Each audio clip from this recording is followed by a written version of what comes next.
Hi everyone, welcome back to Radio Night Crime. Before you drift off, let me know in the comments where you're listening from. If you're enjoying the stories, don't forget to like and subscribe. Now let's relax and jump into tonight's case. Story 1. Rio de Janeiro is on the southeastern coast of Brazil, and it's one of the most famous cities in the country.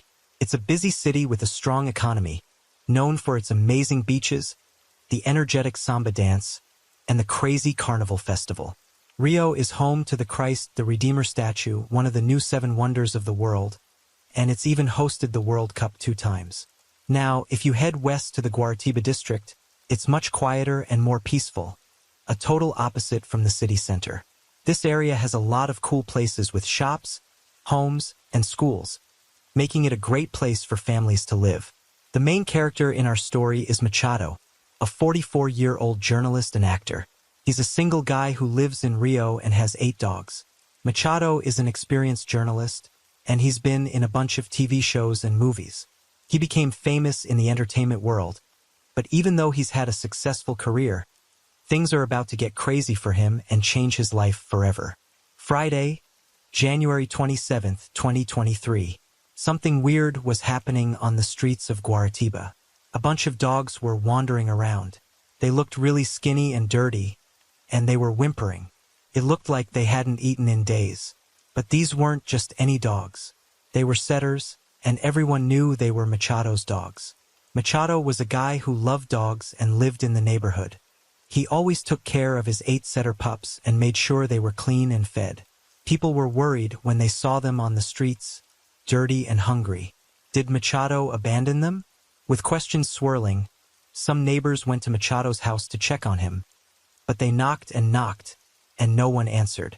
They didn't know what to do, so they called the animal shelter. Soon, the shelter staff arrived. They found the 8 setters on the streets. Sadly, one had been hit by a car, and another was really sick. They took the sick dog to the vet, but it died. They took the other 6 dogs to the shelter. The shelter workers noticed that all the dogs had microchips. They scanned them and confirmed that Machado was the owner. They called him, but he didn't answer. Then they called his mother. This time, someone answered. Machado's mother was 73 years old. When she heard the news, she immediately went to Rio, from her hometown in Santa Catarina. But when she got there, she couldn't find her son anywhere. She was really worried and went to the police to report that he was missing. She told the police that she couldn't get in touch with Machado. He was a good son, and called her almost every day to chat about his life and work. But lately, he hadn't called. The last time they spoke was on January 23rd, 4 days earlier. At first, she thought he was just busy with work, so she called him, but he didn't answer. She sent him a text, and he said he had dropped his phone in the toilet and hadn't gotten it fixed yet, so he could only text for now. He also said that he was moving to São Paulo for work. When his mother asked about the dogs, he said he was giving them all to a friend. This made her suspicious. She knew her son really well. Machado loved his dogs. They were like family. He would never just give them away. Something was wrong. She had a feeling that her son was hiding something. When she got that call from the animal shelter, she realized how serious things might be. She knew then that Machado must be in trouble, so she rushed to Rio. Machado, who was missing, was born in January 1979 in Araranguá, a city in Santa Catarina. He was the second child and had an older and a younger brother. Sadly, his older brother died in a car crash when they were young. Machado and his younger brother were good boys and always helped their parents. Having their 2 sons helped them feel better after their loss. Later, because of some problems, Machado's parents got divorced, and he and his brother lived with their mom. On holidays, Machado and his brother would always visit their dad.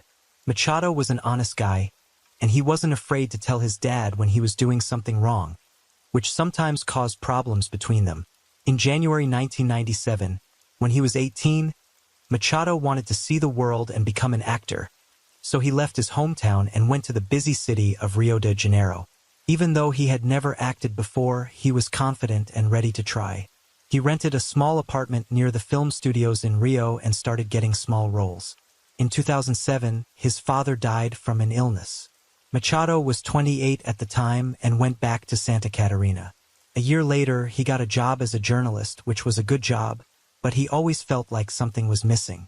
Every time he saw actors on screen, he wished he was an actor again.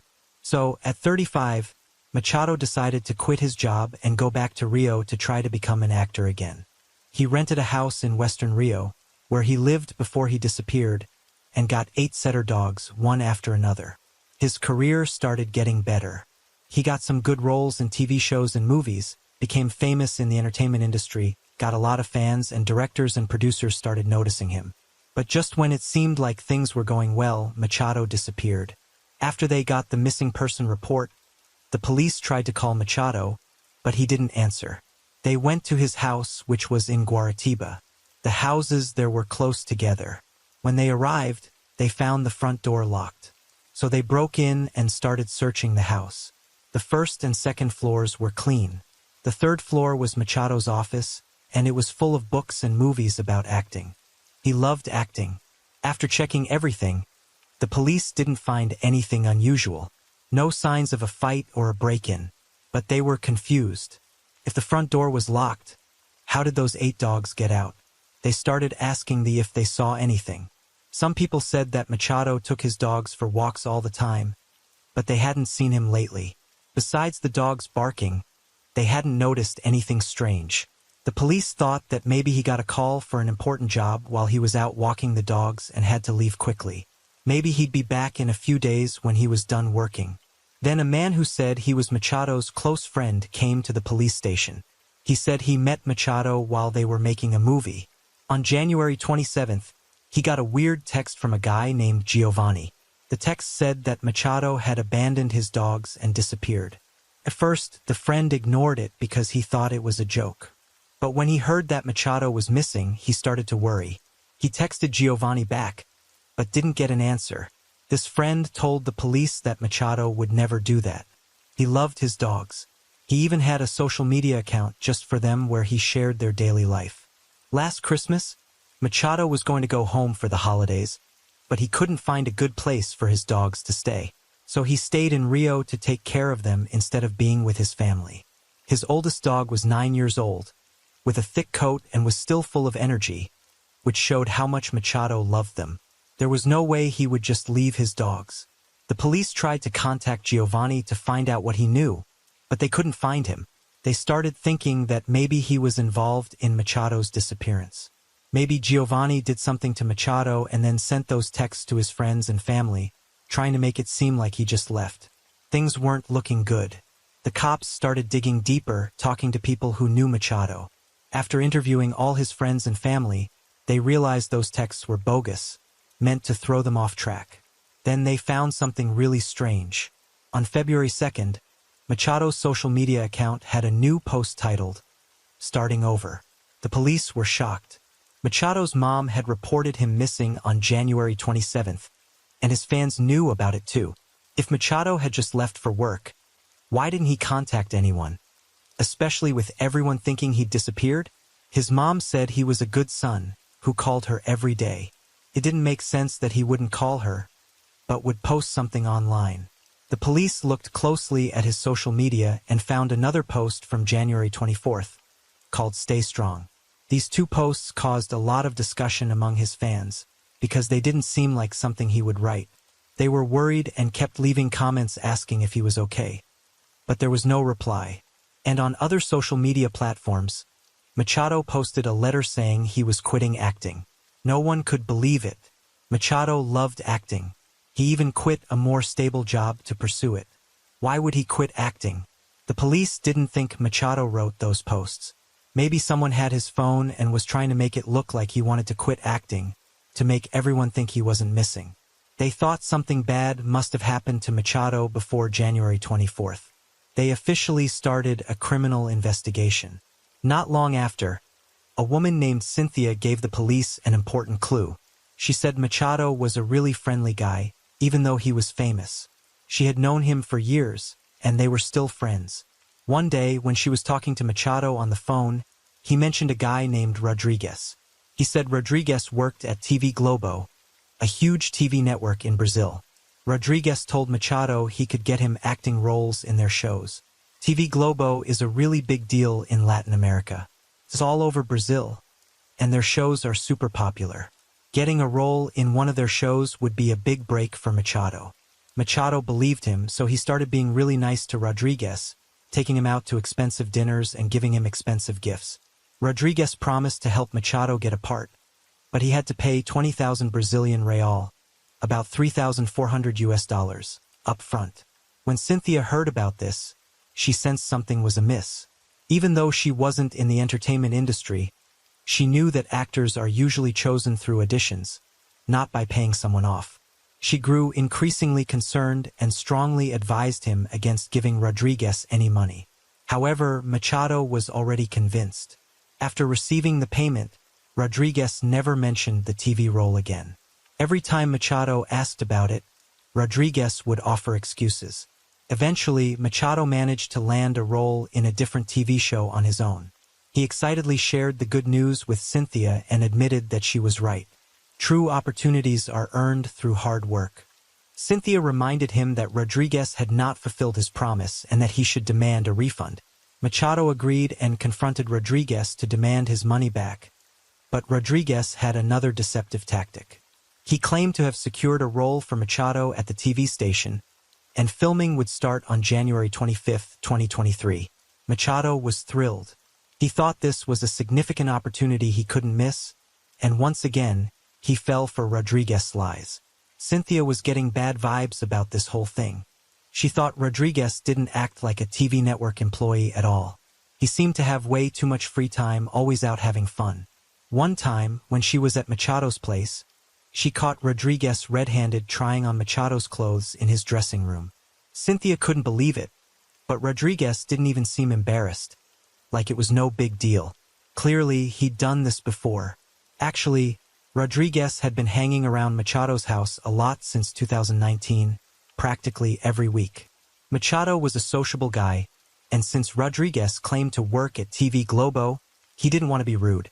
Cynthia told Machado she thought Rodrigues was a phony, that he probably didn't work at the TV station. Machado wasn't a huge celebrity, but he was making good money and had a closet full of designer clothes, the kind Rodrigues liked to wear. He'd often sneak into Machado's dressing room to try on his clothes without asking. Cynthia found this super creepy.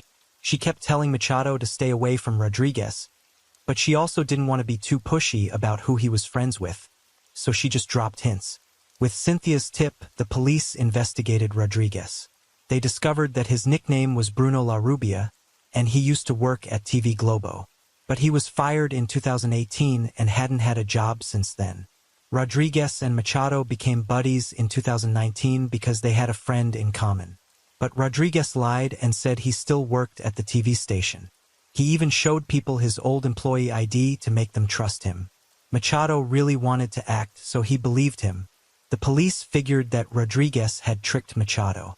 He promised to get him a role and said that filming would start on January 25, 2023.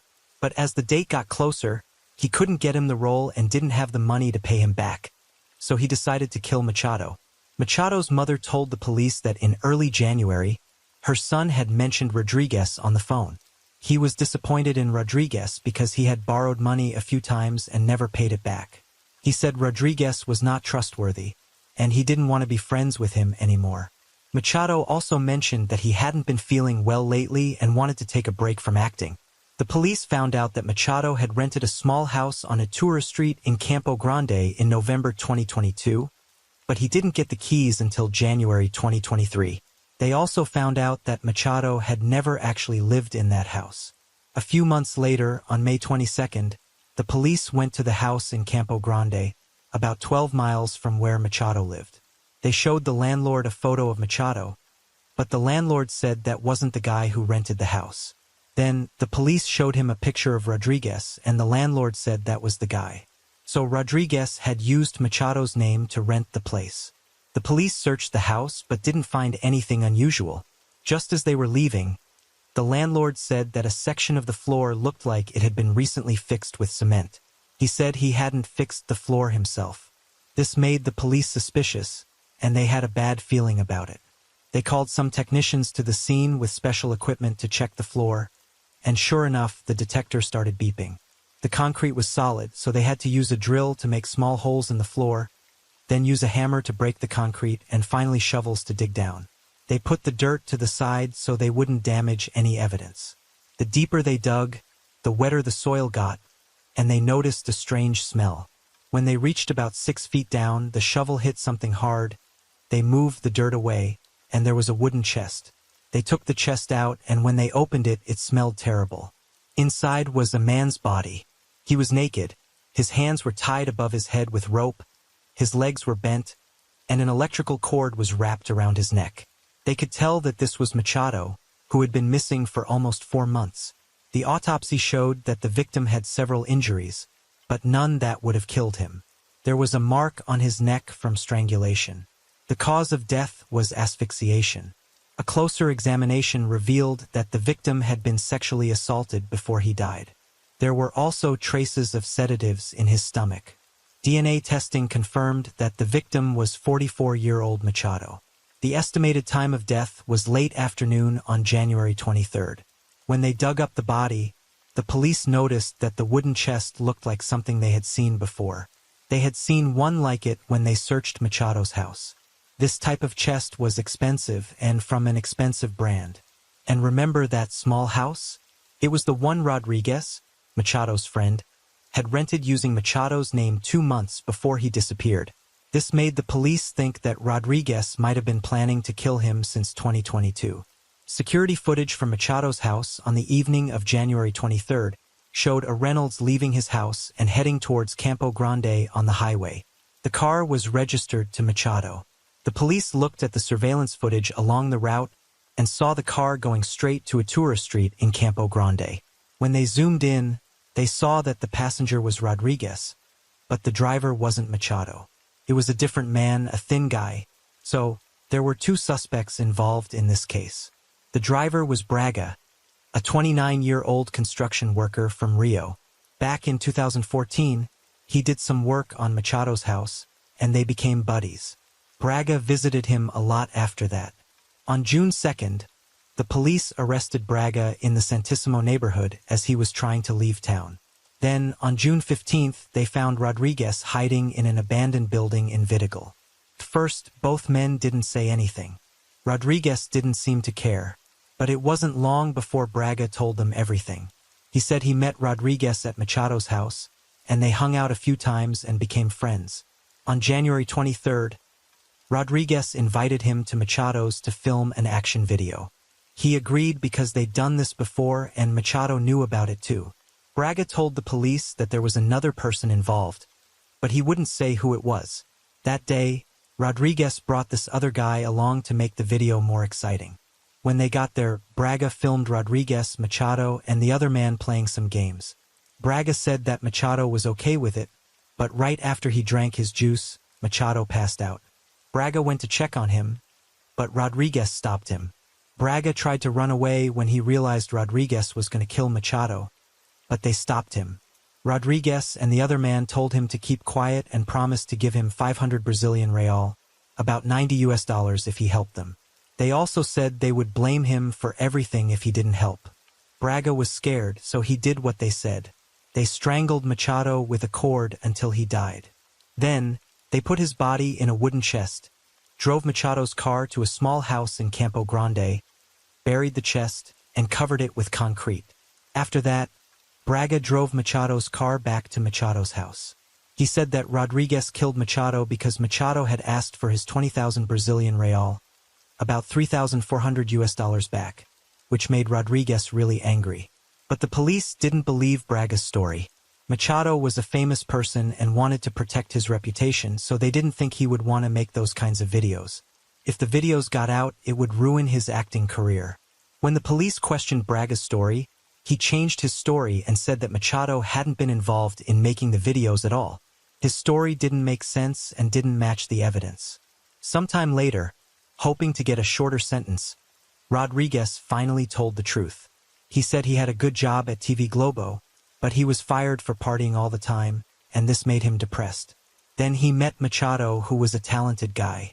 Rodriguez felt insecure, so he lied and said he still worked at the TV station. Rodriguez also had a boyfriend named Marcelo, who was a soldier. Marcelo was the third suspect in the case. Rodriguez also said that he and his boyfriend were happy together, and he introduced Marcelo to Machado. They visited Machado's house a lot. After losing his job, Rodriguez didn't have a job, but he kept lying to Machado.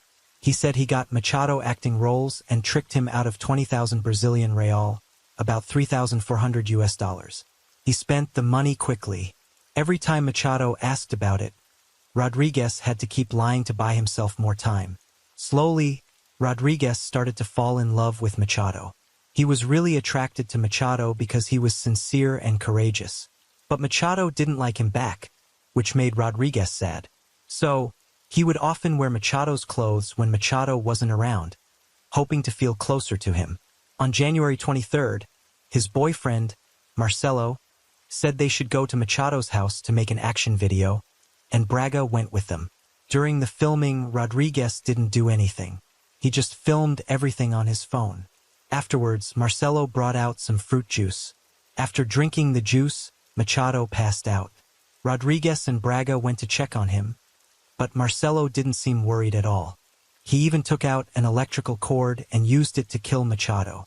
Rodriguez and Braga were shocked. Then, Marcelo started threatening them and told them to put Machado's body in a wooden chest.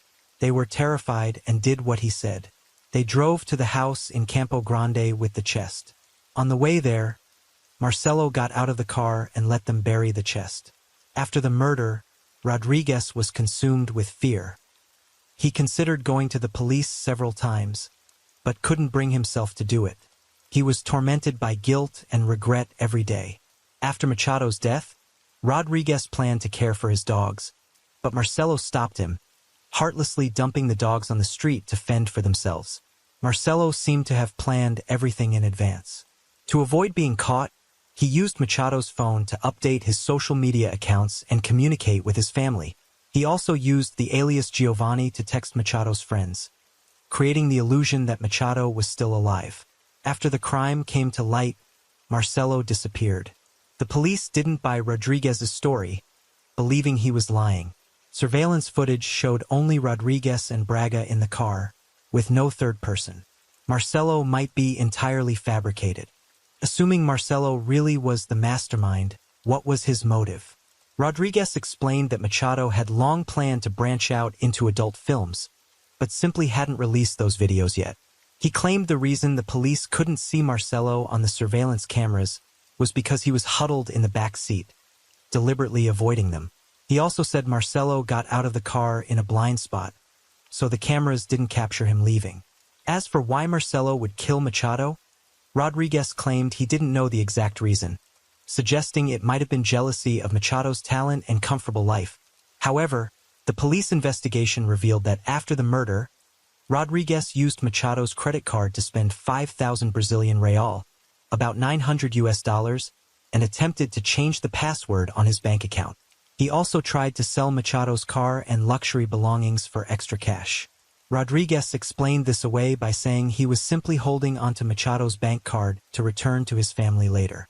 In reality, he was selling Machado's possessions and using his credit card for his own expenses. Rodriguez's explanation was unconvincing.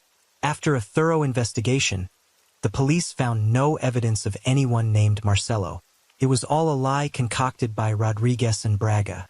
The two had conspired to assault and murder Machado, then invented a third party to deflect suspicion and avoid responsibility. 9 months after the crime, in October 2023, the case went to trial in a Rio de Janeiro state court. Rodriguez was charged with murder, fraud, and 6 other offenses. Braga was charged with murder and 2 other offenses. A total of 18 witnesses, including members of the victim's family, testified at the trial.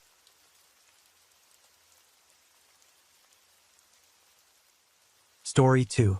July the 24th, 2014. G.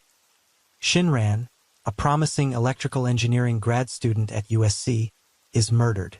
1 week later, his parents arrive in the U.S., only to be met with the devastating sight of their son's body.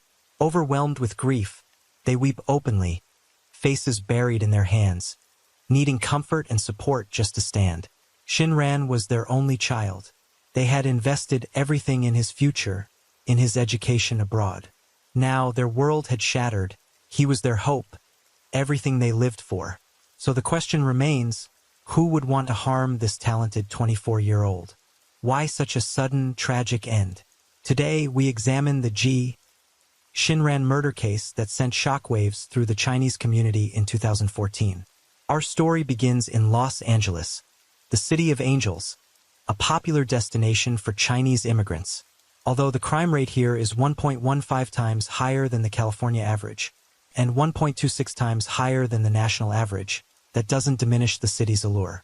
Despite this stark reality, the glitz and glamour of Hollywood, combined with endless sunshine, breathtaking scenery, and a wealth of opportunity, continue to draw countless individuals seeking a better life. Shinran was one of them. Shinran was born April 20, 1990, into a brainy family in Hohhot, Inner Mongolia. His dad, Songba, graduated from Dalian University of Technology and taught and advised grad students in electrical engineering at Inner Mongolia University of Technology. His mom, Du Jinhui, was a doctor and ran a department at the hospital connected to Inner Mongolia Medical University. Shinran was an only child, but his parents didn't overindulge him. They always pushed him to do great in school and make something of himself. Shinran was brilliant, hardworking, and dedicated. He totally met his family's expectations. In 2009, he got into the prestigious Zhejiang University with amazing grades. His research in college was all about designing and controlling those drone-type aircraft, which landed him a top scholarship in December 2012. Back in 2011, during college, Shinran did a study abroad stint at UC Davis. That experience really opened his eyes to the possibilities in America. So after graduation, he decided to go for a higher degree in the US. In 2013, fresh out of college, he applied to a bunch of master's programs and got accepted to 6. He ended up choosing USC, a top-notch private university founded way back in 1880. That school's produced 10 Nobel Prize winners. It's got a top 10 engineering program, a number 3 public policy school, and their film school is number 1 in the country. Over the years, this famous university has produced a lot of athletes and movie stars. Just in the Olympics, USC has over 280 medals. Some famous people who went there are football star O.J. Simpson, who got a scholarship to USC in 1967. He was once one of the best football players ever. Of course, he's even more well known for his famous trial for the murder of his ex-wife. And Kobe Bryant's oldest daughter, Natalia, got into USC in 2021. Kobe would have been so proud of his daughter. But USC is even more famous for the people who went there and worked in the entertainment industry. Star Wars director George Lucas went to USC, and so did Bryan Singer, who directed X-Men, and Robert Zemeckis, the guy behind Forrest Gump. And don't forget about international stars like Daniel Wu from Hong Kong and Hu Shaoxian from Taiwan. They all went to USC. Shinran started his master's program in electrical engineering at USC in 2013. After studying there for over a year, he told his family and friends that he loved it there, and he even decided to get a PhD after he finished his master's degree. But in the summer of 2014, Shinran's roommate, Feng Yunyun, called the police in a panic. She said that her friend was lying in bed in the next room, covered in blood. So let's take a look at the apartment layout. Shinran's apartment was number 408 on the 4th floor. It had 2 bedrooms and 2 bathrooms. When you walked in the front door, the kitchen and living room were on the left, and Shinran's room was right across from the entrance. When the police arrived, they found a terrible sight. There was a lot of blood near 2 big boxes in the living room, and in Shinran's room, everything was covered in blood. The bed, the headboard, the desk, his clothes, his shoes. Shinran was lying on the bed, covered in blood, and his body was bruised. He had a really bad head injury and was dead. Feng Yunyun told the police that 4 people lived in the apartment, 2 men and 2 women, and they each had their own room. But it was summer break, and 1 man and 1 woman went home for the holidays. so it was just her and Ji Shinran in the apartment. When the police asked if anything strange had happened the night before, Feng Yunyun said that everything was normal before she went to bed. Around 3 a.m., she heard someone sniffling a lot in the next room.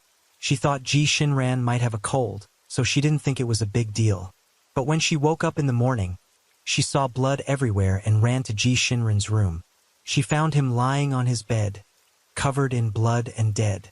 After taking a close look at the apartment, the police noticed that the doors and windows were fine, with no signs that anyone broke in. Ji Shinran's backpack, with his wallet, watch, and car keys in it, hadn't been touched. There were no signs of a struggle, because there was blood leading out of the apartment and even into the elevator. The police didn't think the crime happened in the apartment. It seemed like Ji Shinran had been hurt somewhere else and came back to his apartment. In the end, his injuries killed him. The police followed the blood from Ji Shinran's apartment all the way to 29th Street. There was a lot more blood there, so the police thought that's where he was attacked. They split into two teams. One team got footage from security cameras in the area, hoping to find video of attack. The other team contacted the media to find out if anyone saw anything. The police looked at the security footage and found out that as Ji Shinran was walking back to his apartment that evening, a car pulled up, and 3 people jumped out and attacked him. The video was blurry, so they couldn't see the attackers' faces clearly. Ji Shinran tried to escape and ran on to West 29th Street, but one of the attackers chased after him with a weapon and kept attacking him. Ji Shinran tried to push the attacker away, but the other 2 surrounded him. With 3 attackers on him, Ji Shinran couldn't defend himself and tried to block the blows with his arms.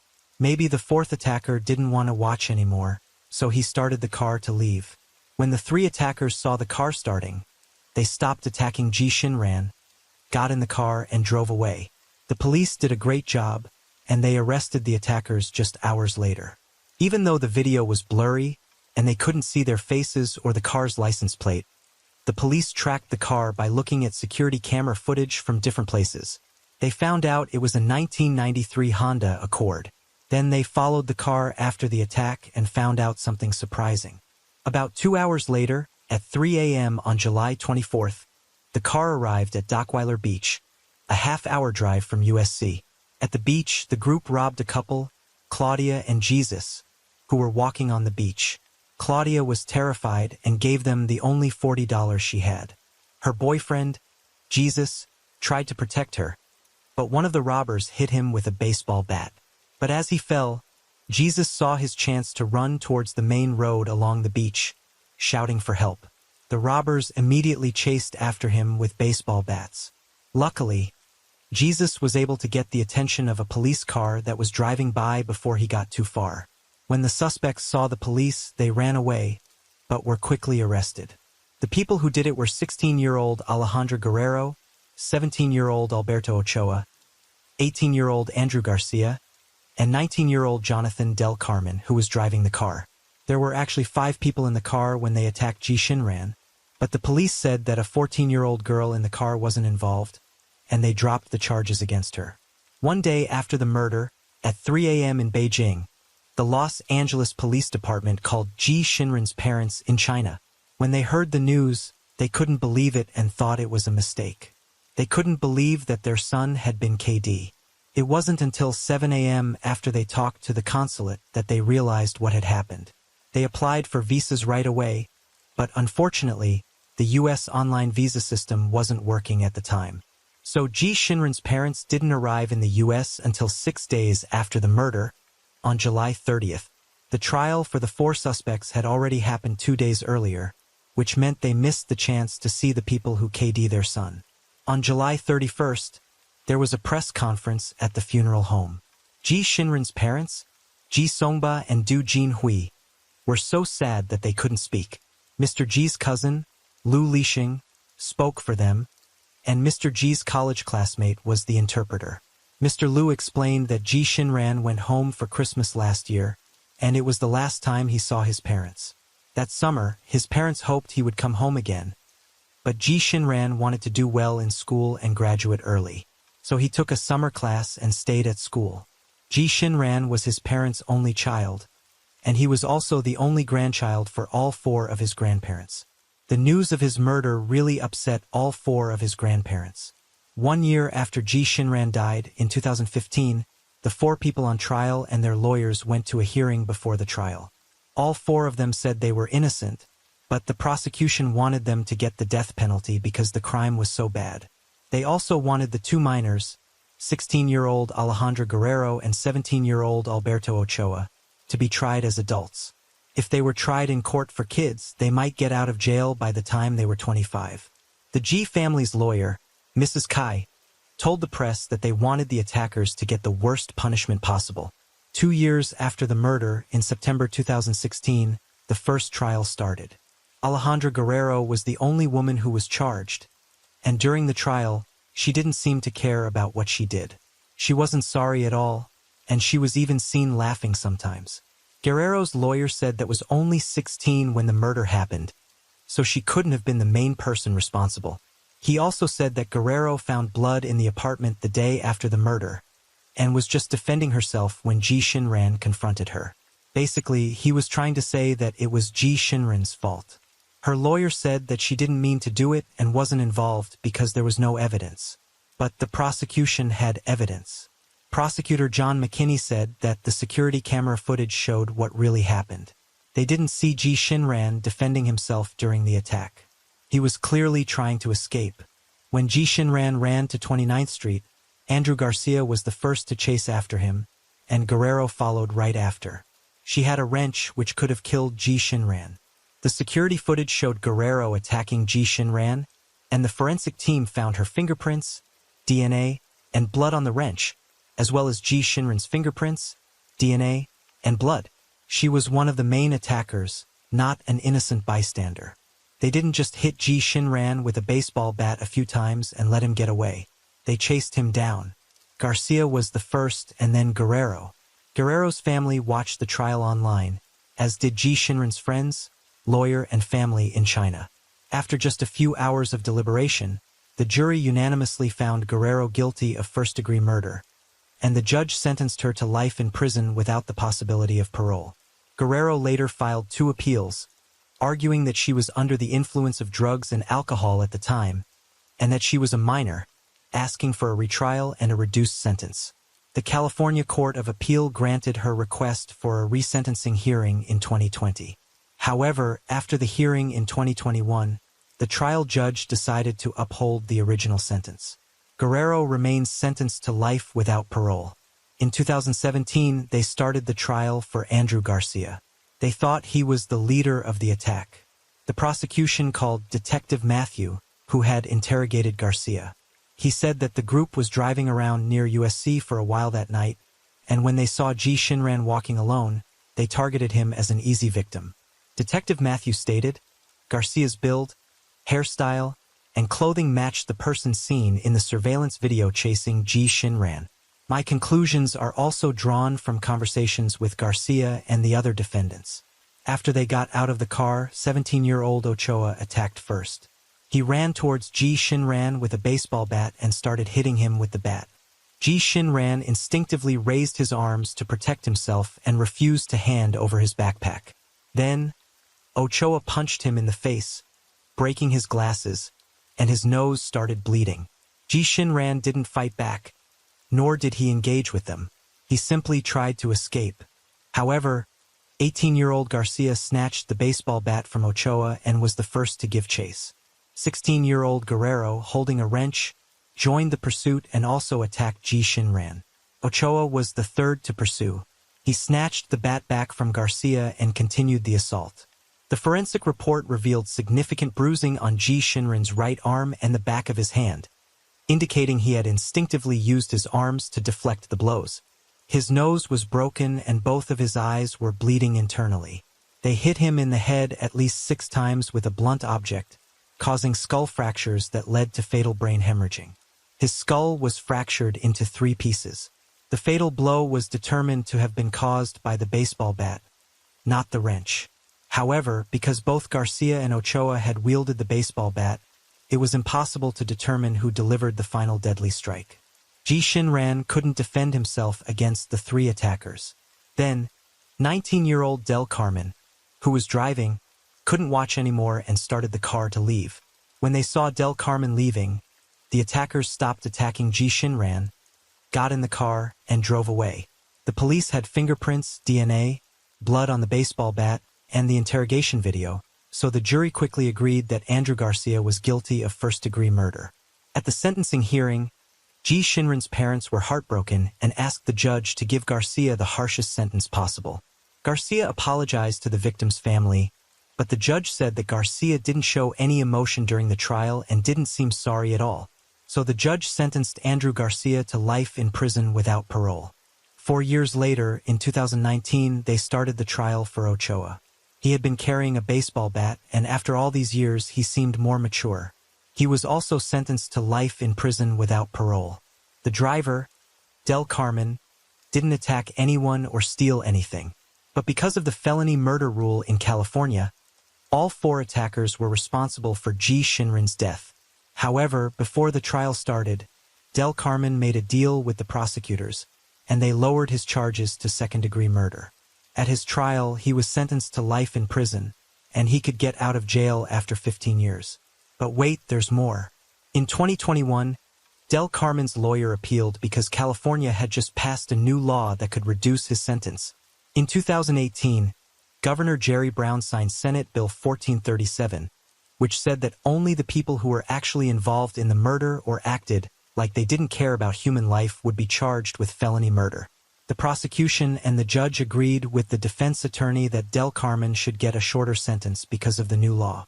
So they reduced his sentence to only 3 years. But he had already been in prison for over 7 years, so they let him out of prison that day.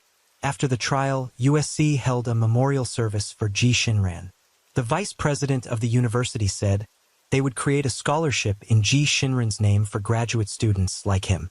Many Chinese students remember Ji Shinran and were upset about the security at the school because just 2 years before, also at USC, 2 Chinese students, Ying Wu and Ming Ku, were murdered while sitting in their car less than a mile from campus. Actually, things haven't been very safe at USC in recent years. In 2008, a runner from USC who had won an Olympic silver medal was shot at a Halloween party near campus. And that same year, on September 18th, a 23-year-old film student at USC, Brian Frost, was killed in an apartment building near campus. In 2011, at another apartment building near campus, a thief was caught stealing. He shot his gun to get away and 2 USC students were shot. In 2012, 6 months after the deaths of Ying Wu and Ming Ku, there was another shooting near USC at a Halloween party and 4 students were hurt. According to statistics, in 2012, there was twice as much crime at USC and the surrounding areas as in the rest of Los Angeles. There were 2,771 robberies. That's like 7 robberies every day. For years, USC has tried to make things safer. They didn't let people who didn't go to the school come onto campus between 9 a.m. and 6 p.m., and they added more cameras, license plate readers, and fingerprint scanners in the dorms. But it didn't really help. In fact, Ji Shinran was aware of the murders of Ying Wu and Ming Ku at USC when he accepted his admission offer. He believed that after such a tragedy, the university would have undoubtedly improved and strengthened its security measures, influencing his decision to attend. Tragically, he became a victim himself. The frequent violence around campus understandably caused concern among many parents and international students.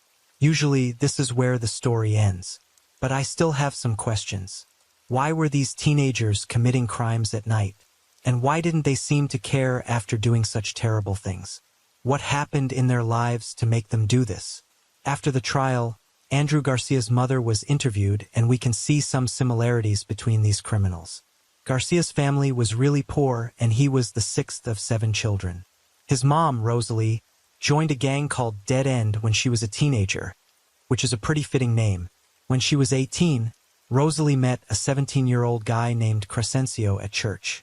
He was also in the they were too young to get married in California, so Crescencio took Rosalie to Las Vegas to get married. They had a huge wedding with hundreds of gang members there.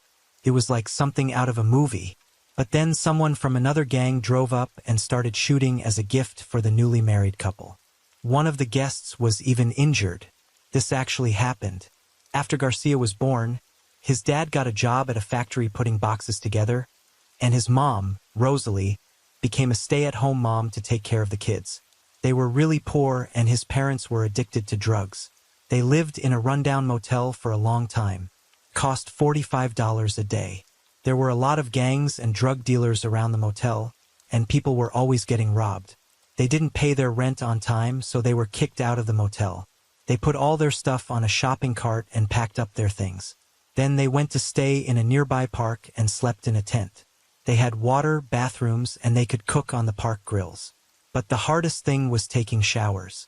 To save money, they would only rent a room to take a shower once a week. But they couldn't stay in the park forever. Garcia's school was nearby, and Rosalie was worried that his friends would make fun of him for living in a park, so they had to move again. And to make matters worse, Garcia's dad was always going to jail for drugs and stealing, so the family didn't have any money. After she and her husband got divorced, Rosalie had to take care of her kids by herself. She got $1,000 a month from the government, but it wasn't enough because she was addicted to drugs. Her daughter, Lillian, said that when she was in elementary school, her mom would take her and Garcia, who was little at the time, to the grocery store. Every time they went to the grocery store, she made them wear backpacks and then run away without paying. Because of their parents, Garcia and his siblings quickly learned how to steal, rob people, and sell drugs. And they were always in trouble with the police. So what happened? The day before the murder, around 8 p.m. on July 23rd, Garcia was at home watching TV when someone started honking a car horn outside. Garcia knew it was his friends. Rosalie didn't want her son to go with his friends because she knew they would get in trouble. She told him to stay home, but they kept honking the horn, so Garcia finally got dressed and went outside. On the day of Garcia's trial, his family talked to reporters and said that he wasn't as bad as everyone thought. "We love him and we're praying for him," his mom said. "He doesn't usually do things like this. I'm sure my son didn't mean to do this," his dad said. "My brother isn't a bad person," his sister said. "He doesn't deserve to go to jail. He's just a kid." You can see that Garcia's life was really difficult. When she found out her son was going to prison for life, Rosalie said, "I feel a little better because I warned him, so it's not my fault. I told Garcia not to go, so I don't blame myself, which makes me feel better." After the trial, Ji Shinran's father, Ji Songba, said that all four of his grandparents were over 80 years old and were really sick because they were so sad. His mom had to take sleeping pills to sleep. He used to be really healthy, but he was so heartbroken that now he has serious heart problems. Since their son died, every holiday season, while everyone else is celebrating, they just stay home and cry. Day after day, Ji Shinran's mother goes to the memorial website. She looks at his picture, talks to him, and cries. Her grief, a constant companion. Even in sleep, she draws comfort from the blanket her son once used, holding it close as a precious memento. It's 2024 now, and it's been 10 years since the murder. They're still sad, but they have to keep going and find their own happiness and meaning in their lives. Hopefully, time will heal their pain and help them heal and move on. I think that's what Ji Shinran would have wanted.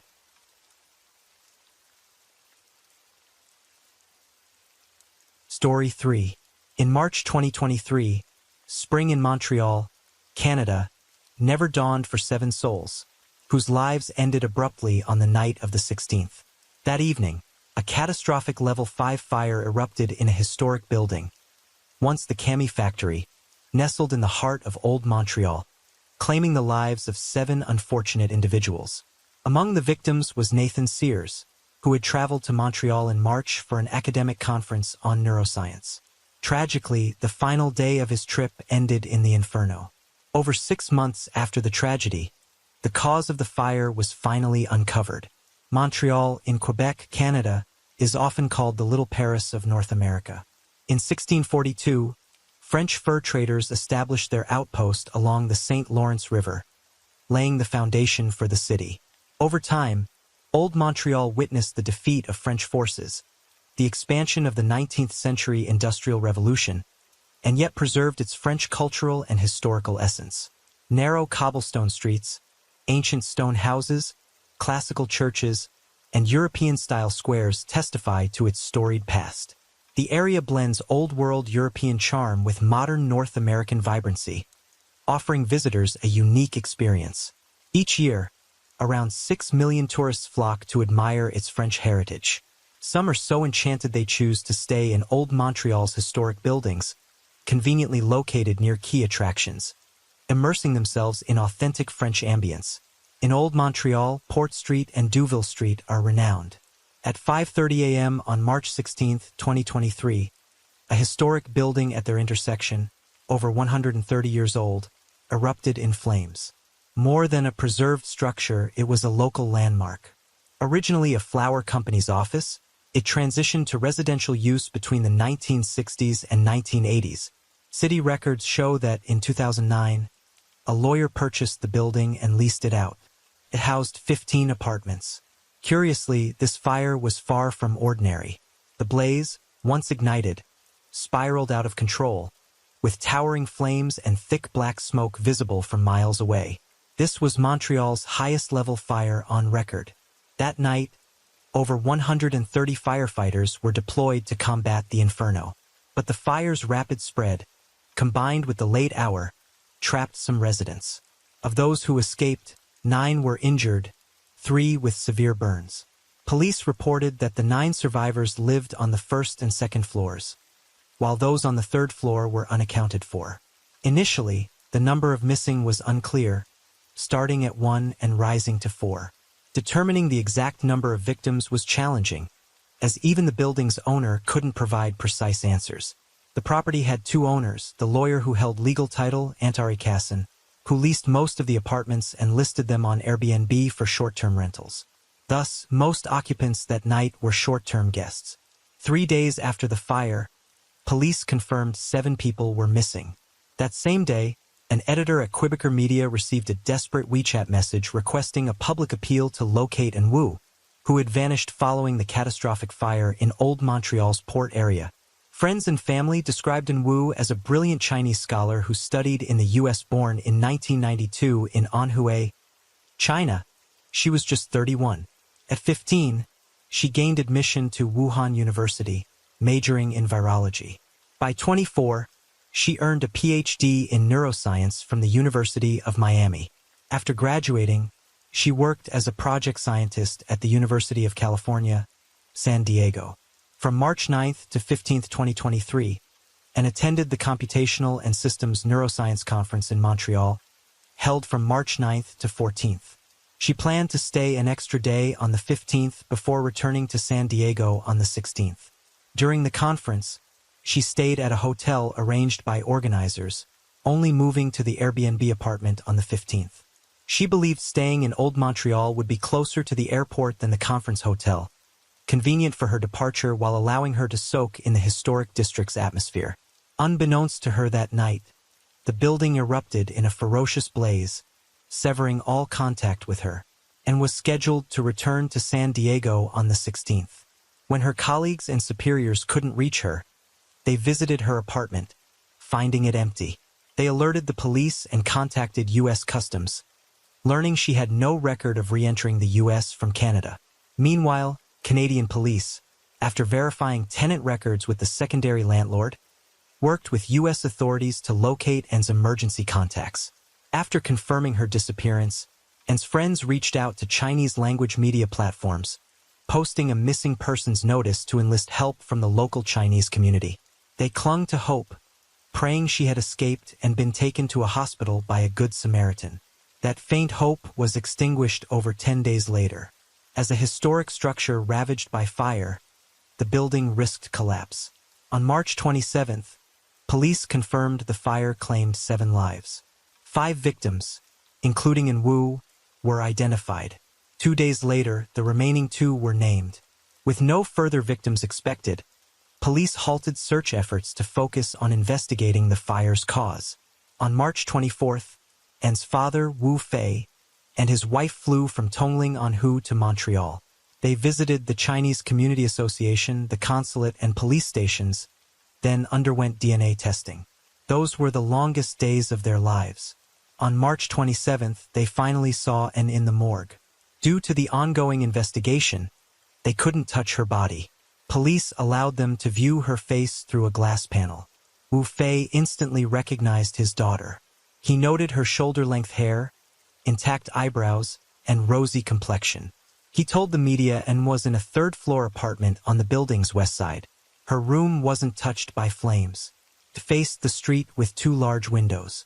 If someone had broken those windows that night, she might have been saved. But An was fast asleep, unaware of the fire, unable to save herself. He couldn't fathom why, with the building's street-facing facade, housing just 5 rooms under 50 meters long, none of the 130-plus firefighters broke those windows to rescue his daughter.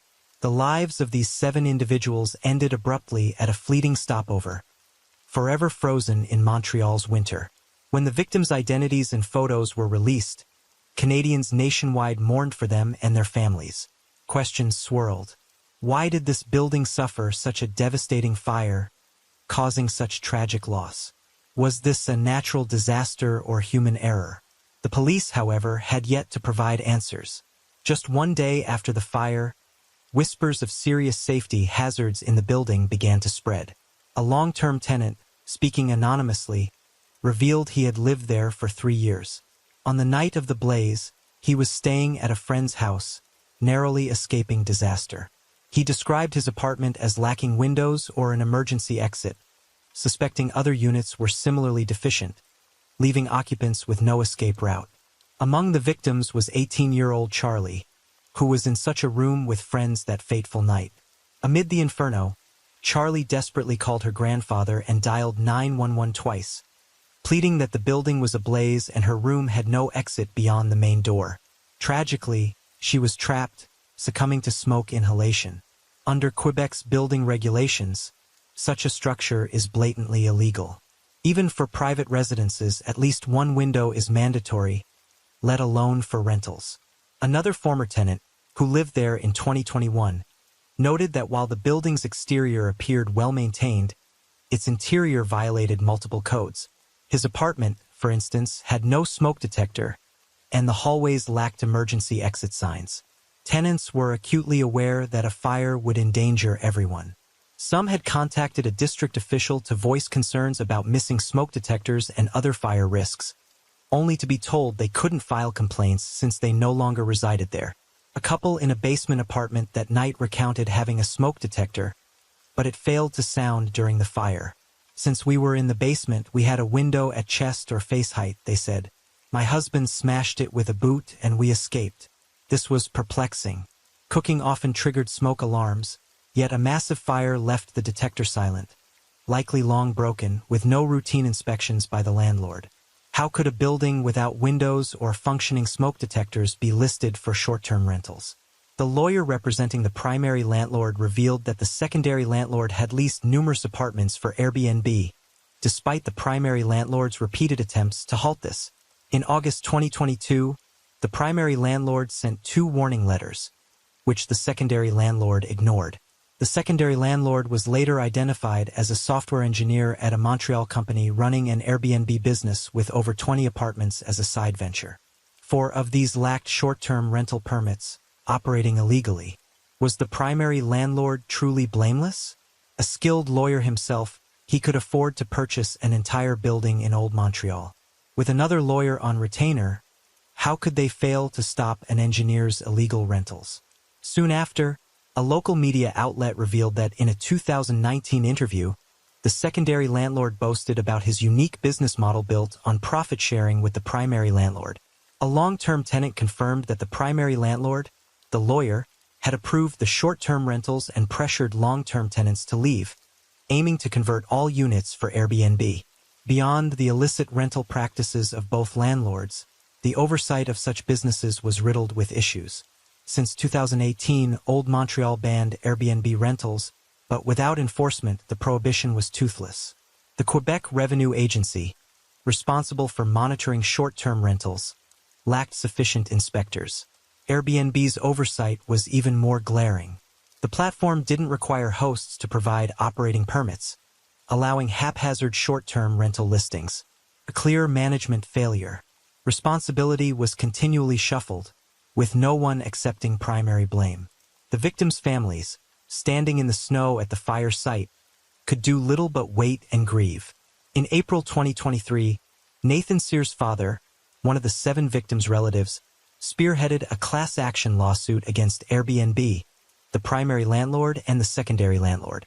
The lawsuit alleged that the defendants prioritized profits over residents' safety and health, demanding $16 million in punitive damages. Yet, before the family's lawsuit was approved, the primary landlord preemptively sued the city of Montreal for $5.5 million, claiming excessive heritage protections caused the fire. Why this logic? The landlord argued that the city's stringent preservation rules prevented necessary upgrades. For instance, the 100-year-old wooden entrance door, a historical artifact, couldn't be modified or replaced, compromising security and fire safety. He also blamed the fire department for an inadequate response. He claimed that upon arriving at the scene, he warned firefighters of people potentially trapped inside, but his alerts were ignored. His arguments sounded plausible, yet the critical question remained. Knowing the building's severe safety risks, why did he continue renting it? Each side wielded its own rationale, passing blame like a relay race. The victims' families were left without answers about the fire's origin or who was accountable for their loved ones' deaths. The blaze seemed to fade from public attention. Then, in late August 2023, Montreal police unexpectedly launched a criminal investigation into the fire, withholding the suspect's identity. A month later, the Montreal Gazette revealed that the fire was arson, sparked by gasoline poured and ignited in the basement stairwell. The perpetrator, driven by a grudge against a sex worker living in the building, was dissatisfied with her services, fueling his vengeful act. For the victims' families, this motive was absurd, cruel, and unthinkable. Even more astonishing, the Gazette alleged that police botched the investigation, delaying charges. An inexperienced officer reportedly entered the suspect's home without a warrant, searched his phone, and arrested him. Clear procedural violations that complicated an otherwise straightforward case. The police offered no official response to these claims. After the article's publication, Montreal police issued a statement to quell unrest, firmly denying they mishandled the investigation. However, they didn't dispute the suspect's identity or motive reported by the Gazette, tacitly admitting no charges had been filed against the suspect. In late October 2023, the Canadian Broadcasting Corporation, CBC, reported that the suspect in the Old Montreal arson case was Dennis Begin. Not only was he a member of a Montreal mafia syndicate, but he was also a notorious criminal with an extensive rap sheet. At the time of the arson, he was a fugitive having escaped custody. Now, over 60, Dennis' appearance suggests a kindly retired neighbor enjoying his twilight years. Yet, describing his crimes as heinous is no exaggeration. Since age 19, he was a frequent visitor to Quebec's courts, charged with countless offenses: drunk driving, arson, theft, fraud, extortion, assault. The list goes on. Petty crimes evolved into grave felonies. On Halloween, October 31st, 1993, 33-year-old Dennis donned a mask mimicking the serial killer from the horror classic Friday the 13th and entered a Montreal bar. Amid a festive crowd, he drew a gun, fatally shot a 19-year-old and vanished. With no surveillance cameras and the killer masked, police couldn't trace the Halloween slayer.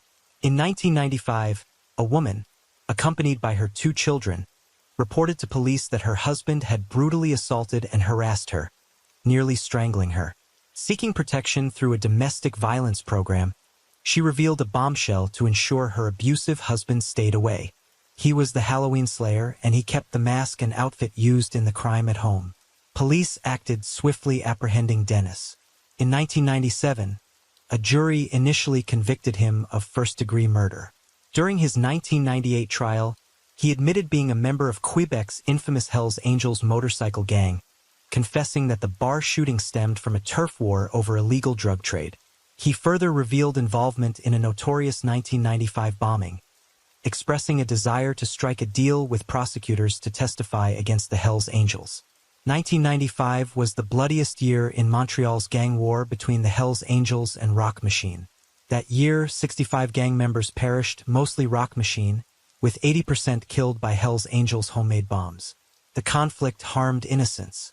Outside an East Montreal church, a car bomb's door struck and killed an 11-year-old boy passing by. The news sparked nationwide outrage. For over 5 months, citizens besieged Hell's Angels chapters, brandishing banners demanding their expulsion from Montreal. Despite harsh weather, the protests persisted until late winter. Public pressure forced police to resolve the city's gang conflicts decisively. The infamous car bomb was Dennis' creation. He disclosed details to police, casually admitting that most Hell's Angels bombs were crafted in his makeshift garage workshop. In 2003, his sentence was reduced to second-degree murder. Sentenced to life imprisonment with no parole eligibility for 10 years, he was confined to Montreal's highest security prison. Early in his sentence, doctors diagnosed him twice with mixed personality disorder, exhibiting chronic narcissism, antisocial traits, limited self-awareness, and rigid thinking. Seeing no parole prospects, Dennis requested transfer to a minimum security prison. In June 2015, shortly after the move, he repeatedly attempted escape. Despite uncovering his plans, prison authorities didn't return him to a higher security facility, only revoking his unsupervised leave privileges. This enabled his successful escape on February 15, 2019. For 4 years, he evaded capture, despite being among Quebec's 10 most wanted criminals. In March 2023, during the Old Montreal fire, street cameras captured Dennis' silhouette.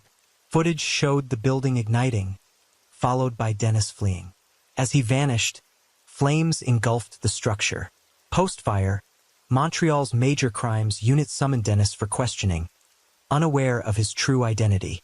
Cunningly, he claimed to be a homeless man sleeping in the building, fleeing when the fire started. He provided a false name, that of another homeless individual. Police verified the name, finding it legitimate, and didn't suspect his deception. They treated him as an ordinary homeless person, even a key witness, repeatedly summoning him to recount the scene or identify suspicious individuals.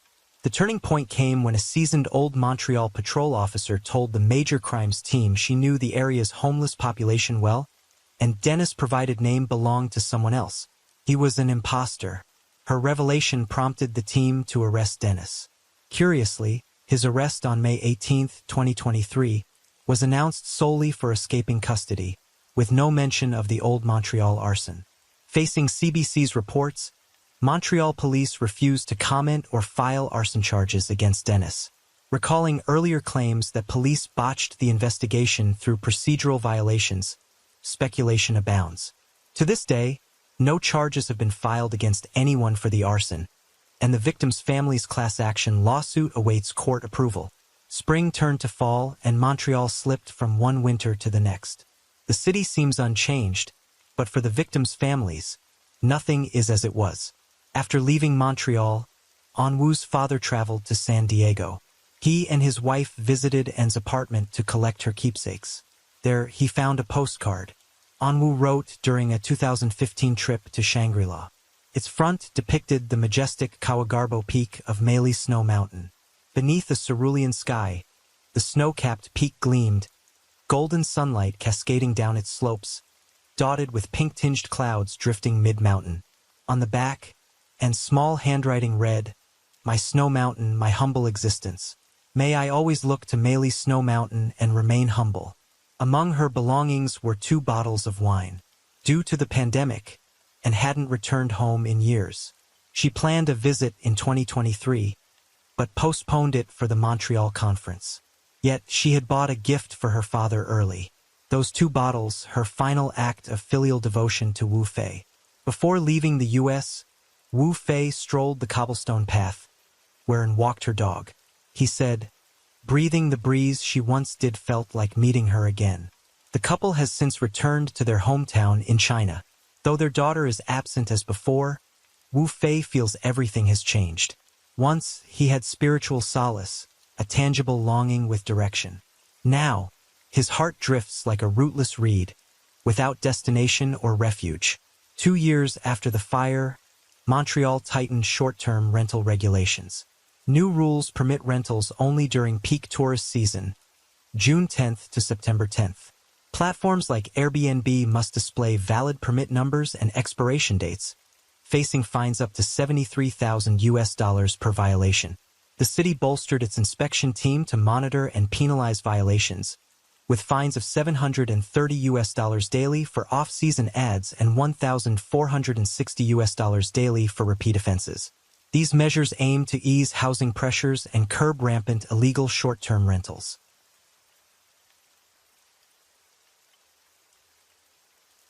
Story 4. Usually, killers run away from the crime scene right after they kill someone. But sometimes you get those weird cases where they don't just stick around. They actually mix in with the crowd and watch the police do their thing. And the double murder at the mannequin factory we're talking about today? Yeah, we've got one of those killers. And get this. This guy buried 2 bodies in the basement of his factory and covered them up with cement. And because this happened in a busy part of town, he just blended in with the crowd, cool as a cucumber, watching the police break through the cement bit by bit. This mannequin factory murder in Taiwan was so crazy, they even made a movie about it called White Lies, Black Lies that came out in 2016. This whole thing started when a blacksmith, who seemed a little off mentally, went to the police with this story, which makes you wonder, right? Could they trust what he was saying?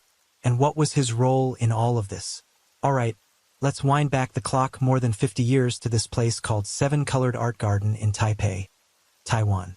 It was right in the middle of this busy neighborhood called Ximending in the Wanhua district. So here's what happened. On the afternoon of August 6, 1967, this guy named Jiang Jinjin comes running into the police station, totally out of breath and shaking all over. He could barely get his words out, but when he finally did, man, he left every cop in that room completely stunned. Turns out, Jiang Jinjin was saying he'd been forced to help bury 2 bodies just the night before. The cops immediately got real serious and started grilling him for details. That's when Jiang Jinjin drops another bombshell. Everything went down at Seven Colored Art Garden, this mannequin factory at 51 Kongding Road. The owner, Wang Wenmin, had apparently killed his own wife and one of his apprentices. And Jiang Jinjin? He said he was forced to help get rid of the bodies. Both victims ended up buried right there in the factory basement. The police weren't so sure about this at first. The story sounded crazy, like something straight out of a horror movie. A mannequin factory with real bodies buried under the floors? On Kongding Road? A busy street with people coming and going all the time? How could someone do such a horrible thing in such a busy place? And to make things even weirder, Jiang Jinjin said he helped with the murders. But he didn't try to hide what he did. Instead, he went to the police to confess. His strange behavior made the officers wonder if something was wrong with him. Despite their doubts, the police decided to investigate. They brought Jiang Jinjin with them and went straight to Seven Colored Art Garden at number 51, Kongding Road. The building was 4 stories tall. The second floor was a beauty salon. The third and fourth floors were apartments. And the ground floor and basement were the mannequin factory. The people who worked nearby said that the factory was a big deal. It supplied stores all over Taiwan, was always busy, and rarely closed, even on holidays. But 2 days before, something unusual happened. The owner, Wang Wenmin, had suddenly given his workers the day off and posted a "Close today" sign on the door. This was really unusual. When the police arrived at Seven Colored Art Garden, some reporters had already heard about the story and were already there. The officers knocked on the door, but there was no answer, so they had to break it down. Once inside, both the police and the reporters went inside. On the first floor, there was a glass display case with 6 plastic mannequins. The police searched the area really well, but there wasn't any blood or any signs of a fight. Nothing seemed wrong. They didn't find anything unusual on the first floor, so they went down to the basement. Jiang Jinjin said that's where the bodies were buried. The basement was really creepy. Mannequin parts, arms, legs, heads, and torsos were everywhere. There was a strong smell of chemicals in the air that made everyone uncomfortable. The police wondered if maybe Jiang Jinjin had been breathing in these fumes so much that he was seeing things. Could it be that the mannequin parts looked like real bodies to him? Just then, Jiang Jinjin, who was pale and shaking, pointed to a spot on the cement floor in the basement and insisted that the bodies were buried there. The police looked at the area, but they didn't see any signs of digging. Everyone was confused. But then one of the officers saw a pile of fresh dirt in the bathroom, and under the display case on the first floor, they found cement and sand, things that aren't usually used for making mannequins. They're usually used for construction. The police put all of this together with what Zhang Jinjin had said, and they had a bad feeling. Maybe he wasn't lying after all. They wanted to find out the truth, so they brought in 4 workers from a local funeral home to dig up the cement floor. The workers quickly found something unusual. Beneath the cement, the steel reinforcements had been cut. They kept digging, and about 20 centimeters down, they found a cotton glove. Everyone got nervous. They hit something else when they were 50 to 70 centimeters deep. They pulled it out and found a clump of hair, and at the same time, a terrible smell started to fill the basement. That's when the police knew this was real. There were real bodies buried under the floor. They had to be careful not to damage the bodies, so they dug carefully. By 11 p.m., they found the first body, a woman. There weren't any injuries on her body. Half an hour later, they dug up another body, this time a man. His face and body were swollen and bruised, and there were marks on his neck from being strangled. The 2 bodies were buried together in the same hole, with the woman on top and the man underneath. Luckily, their faces were okay, so the police could identify them quickly. They were Wang Xiuquan, the wife of the factory owner, and Chen Guofeng, his apprentice. Just like Zhang Jinjin said, the autopsy showed that they had both died about 2 days earlier because they couldn't breathe. But there was one weird thing. Wang Xiuquan's hair had been shaved off, and the clump of hair they found earlier belonged to her. If Zhang Jinjin was telling the truth, and her husband, Wang Wenmin, was the killer, they still didn't know why he would shave his wife's head. Just as the police were about to arrest Wang Wenmin to ask him some questions, they realized they had made a mistake. Because they didn't believe Zhang Jinjin's story, they waited to arrest Wang until after they dug up the bodies. By the time they tried to arrest him, he had already run away. And even crazier, people were saying that Wang Wenmin was at the crime scene while the police were investigating. He had disguised himself and blended into the crowd. There were a lot of people there, so the officers didn't notice him. So the police started looking for him all over the city. Now let's learn more about Wang Wenmin and the 2 victims. At the time, Wang Wenmin was 31 years old. He didn't go to college, but he was really artistic and good at making mannequins. This made him kind of famous in the fashion industry. His wife, Wang Xiuquan, was 30 years old.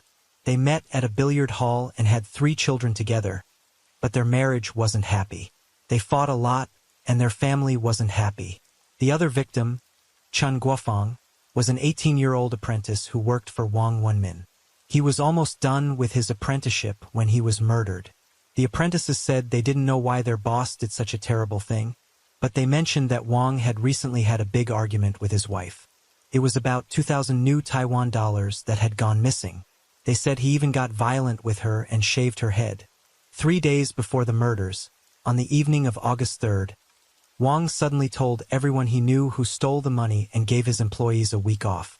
They didn't think it was a big deal at the time, but just 2 days after they went home, the police showed up at their doors. The apprentices didn't give the police much useful information, so the police went to talk to the victims' families to see if there were any problems between them and Wang Wenmin. First, the police talked to the family of Chen Guofeng. They said that Chen had told them that Wang thought he was having an affair with his wife, Wang Xiuquan. The family also said that Wang had attacked Chen because of this. Chen's parents were worried about him and told him to quit working at the factory, but Chen wanted to stay. He said he hadn't done anything wrong, and he didn't want his boss to be more suspicious if he quit for no reason. Next, the police turned to Wang Wenmin's family, hoping to get some inside information. During a conversation with his younger sister, Wang Jinjia, they uncovered some startling details. Wang Jinjia revealed that 4 years earlier, when Wang Wenmin had left home to serve in the military, his wife, Wang Xiuquan, had an affair with the owner of a nearby pharmacy, Minxing Pharmacy. What made this even more shocking was that the pharmacist encouraged Wang Xiuquan to give her husband a type of drug. While not lethal, the drug was intended to cause Wang Wenmin to lose his sexual function. At the time, Wang Wenmin noticed a sudden and serious decline in his physical health, but couldn't understand the cause. He sought treatment from various doctors, but was unable to resolve the issue. A year later, the pharmacist wanted to exploit Wang Shuyuan further and pressured her to move to Kaohsiung to work as a prostitute for extra income. Wang Shuyuan outright refused, and their affair ended. This incident also led her to recognize her mistakes, and she decided to come clean to her husband. When Wang Wenmin learned the truth, he didn't hesitate. He immediately reported the pharmacist to the police. The pharmacist faced appropriate legal consequences. However, the betrayal left a lasting scar on Wang Wenmin. It was something he could never fully let go of. Additionally, she said that before fleeing, Wang Wenmin had borrowed 5,000 new Taiwan dollars from her. At the time, she didn't think much of it and agreed to lend him the money. After looking at the evidence, the police thought that Wang Wenmin killed his wife and apprentice because he thought they were having an affair. Maybe he thought that because his wife had cheated on him before. This seemed to make sense, but they didn't have any real proof. But first, the police needed to find Wang Wenmin. He didn't have any connections to the mafia and only had 5,000 new Taiwan dollars when he ran away. And since Taiwan is an island, they thought it would be easy to catch him. But there was another problem. Zhang Jinjin, the man who told them about the murders. Zhang wasn't some random person who told them about the murders. He was also involved. He helped Wang Wenmin hide the bodies. So the police had to figure out what was going on with him. Why did he tell the police? Was he forced to? Or did he help with the murders and then tell the police because of something else? To figure this out, they split into two teams. One team focused on finding Wang Wenmin and the other team kept trying to figure out what Zhang Jinjin did. When the police questioned him, Zhang told them what he remembered about the night before the murders. He said that around 10 p.m. on August 4th, Wang Wenmin came to his house looking really worried. Wang told him that his wife had been missing for 2 days and the police hadn't found her. Wang Wenmin said he was going to Taichung to look for her and asked Zhang to come with him. Zhang didn't think anything was wrong and agreed. They got on his motorbike and went to the Taipei East bus station. But when they got to the bus station, Wang Wenmin suddenly said he forgot something important at the factory and needed to get it. They went back to 7-Colored Art Garden and when they got inside, Wang locked the door. That's when Wang told him something shocking. He said that his wife did something terrible and he killed her and the apprentice. He needed help getting rid of the bodies. Terrified and instinctively wanting to flee, Zhang Jinjin found himself trapped when Wang Wenmin threatened him. Wang warned that the 2 bodies were hidden under the bed and made it chillingly clear. If Zhang didn't help, he wouldn't hesitate to bury one more person. With no other option, Zhang reluctantly gave in to Wang Wenmin's demands. Together, they dragged the bodies from the bedroom down to the basement, placing them into a pre-dug pit. Then they covered the pit with dirt. By the time they were done, the first light of dawn was breaking. At this point, Zhang asked to leave, but Wang Wenmin wouldn't let him go. Instead, he forced Zhang to accompany him to buy cement and a quick-drying agent to patch up the basement floor. While Wang Wenmin was busy mixing the cement, Zhang seized the opportunity and fled. He ran straight home and hid in his wardrobe, too petrified to make a sound. Wang eventually came looking for him, but when he couldn't find Zhang, he gave up and left. But Zhang still felt unsafe at home, so he rushed over to his brother's house that afternoon. He tried to explain what happened, but he was so scared he could barely talk. Before his brother could understand what was going on, Wang showed up. Panicked, Zhang bolted out the back door and ran straight to the police station. This is what happened before he got there, like we talked about earlier.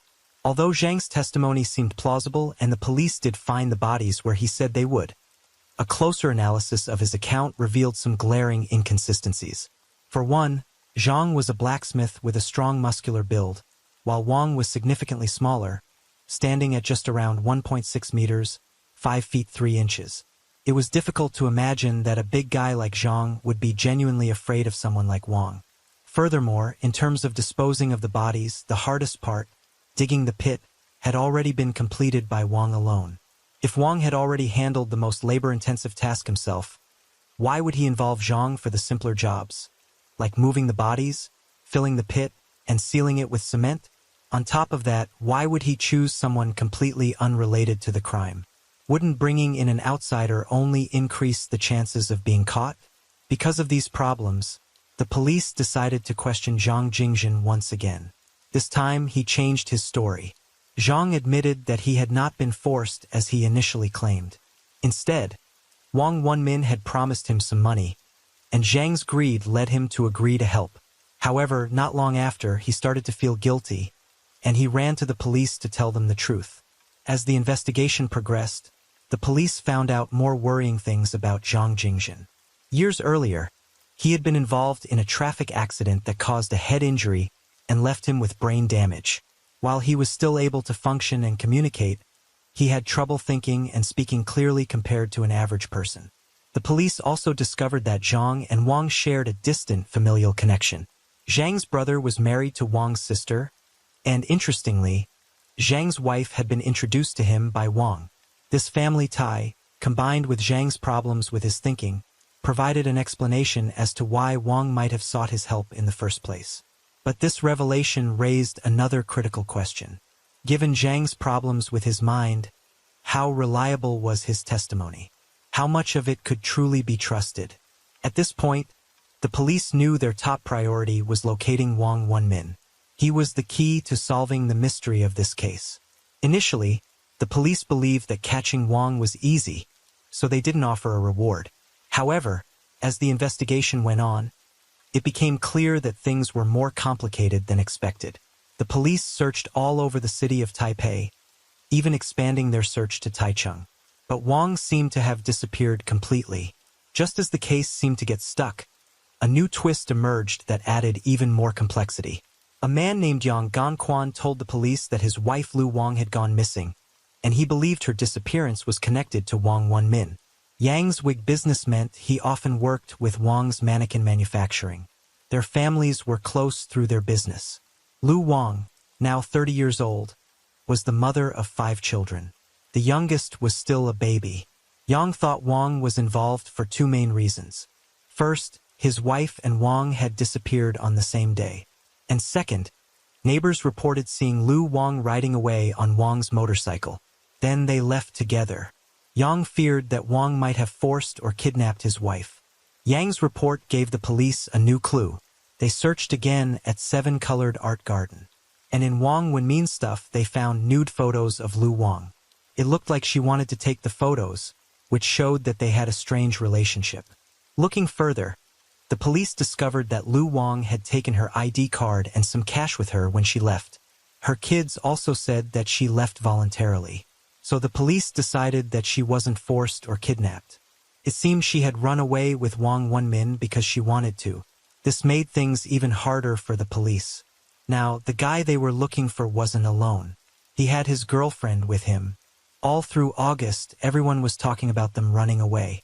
People wanted them to be caught and punished. But no one knew where they were. People said all sorts of things. Some said they were hiding in central or southern Taiwan, while others thought they were in Sanchong district. The police had no idea where to look. At first, the police thought that if they stopped them from using their money and stopped their families from helping them, they would have to come out of hiding. They only had 5,000 new Taiwan dollars when they ran away. The police also put warnings in the newspapers saying that anyone caught helping them hide would be in trouble for helping a criminal. But even with all of this, Wang Wenmin and Lu Wang were still missing, and people started to lose faith in the police. 10 days after the murders, on August 16th, the police intercepted a letter that Wang Wenmin wrote to his dad. The letter was written in Chinese, and Wang asked his dad to help Lu Wang's 5 kids. He wanted his dad to send them 2,000 new Taiwan dollars. But on the back of the letter, there was a message in Japanese that said, "Don't send the money."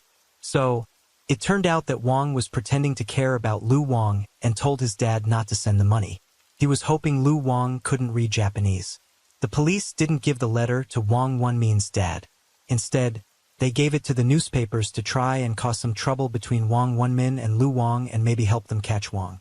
They knew that Lu Wang wasn't involved in the murders. The police hoped that by showing that Wang Wenmin was lying, Lu Wang would realize that running away with him was a mistake. They wanted to try harder, so they had her husband, Yang Ganquan, write a letter to the newspapers. In the letter, he promised that if Lu Wang came home, he would forgive her. Their oldest daughter even wrote a letter saying, "Mom, the little ones are crying. We all miss you so much." But it didn't work. Lu Wang and Wang Wenmin were still missing because the police couldn't catch them. Everyone was watching the police, and people started making fun of them. People wondered if the police were even trying. 18 days after the murders, on August 24th, the police didn't know what else to do. So they offered a 30,000 new Taiwan dollars reward for information about Wang Wenmin and Lu Wang.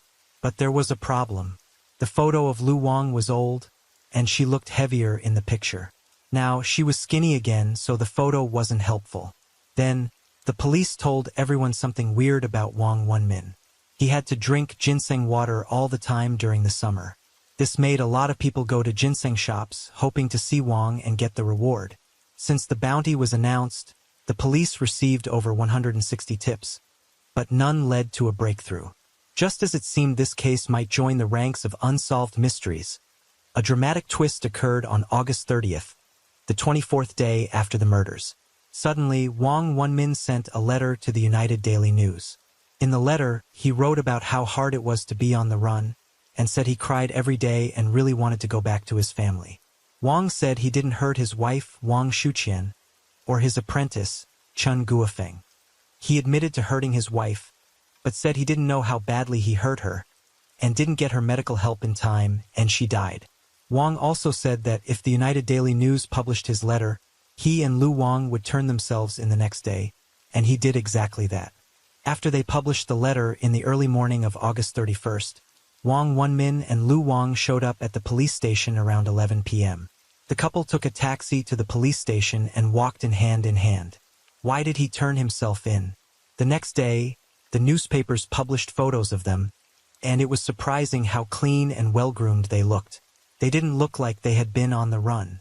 Lu Wang was really close to Wang Wenmin in the photos. It turned out that they had been hiding in a small house near the Nanmen police station in Hsinchu City. And here's the crazy part. Wang Wenmin got a bicycle and sold ginseng water on the streets, wearing a conical hat so no one would recognize him. People were going to all the ginseng shops trying to catch him and get the 30,000 new Taiwan dollars reward, but he was hiding right there. This made the police feel better, but the case wasn't over yet. When the police questioned him, Wang Wenmin admitted to hurting his wife, and she died because he didn't get her medical help in time. But he said he didn't kill Chen Guofeng. Instead, he blamed Jiang Jinjin, the man who told the police about the murders. Wang Wenmin said that about a week before the murders, on July 24th, he noticed that 2,000 new Taiwan dollars were missing from his pocket. He immediately thought his wife stole the money. He was frustrated and angry and started searching their things. He found a bottle of perfume in her drawer and was really mad. He thought that the perfume was a gift from a lover and was sure that his wife was cheating on him again. He was so angry that he tied her up, yelled at her, and asked her a lot of questions. He even cut her hair so she couldn't go out to meet anyone. After the violent assault, Wang Shuqian was gravely injured and bedridden. Then, on July 31st, the apprentice, Chen Guofeng, brought her food. Wang walked in on them talking privately, and his suspicions skyrocketed. Convinced they were having an affair, he tied up Chen as well and subjected him to a brutal interrogation. But what exactly did Wang Shuqian and Chen Guofeng talk about that day? According to Chen's family, he returned home that evening covered in bruises. Alarmed, his family pressed him to explain what had happened. Chen revealed that when he had brought food to the bedridden Wang Shuqian, she had taken the opportunity to speak with him in secret. She told him that Wang Wenmin mistakenly believed she had stolen the 2,000 new Taiwan dollar and had been beating her daily. She feared she wouldn't survive much longer if this continued. Desperate, she begged Chen to seek help from someone outside. Unfortunately, their whispered conversation was overheard by Wang Wenmin, who flew into a violent rage, brutally attacking Chen.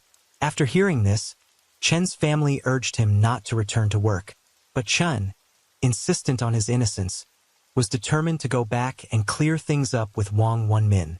When Chen confronted Wang Wenmin again to prove his innocence, he revealed something shocking. He claimed the real person having an affair with Wang Shuqian wasn't him.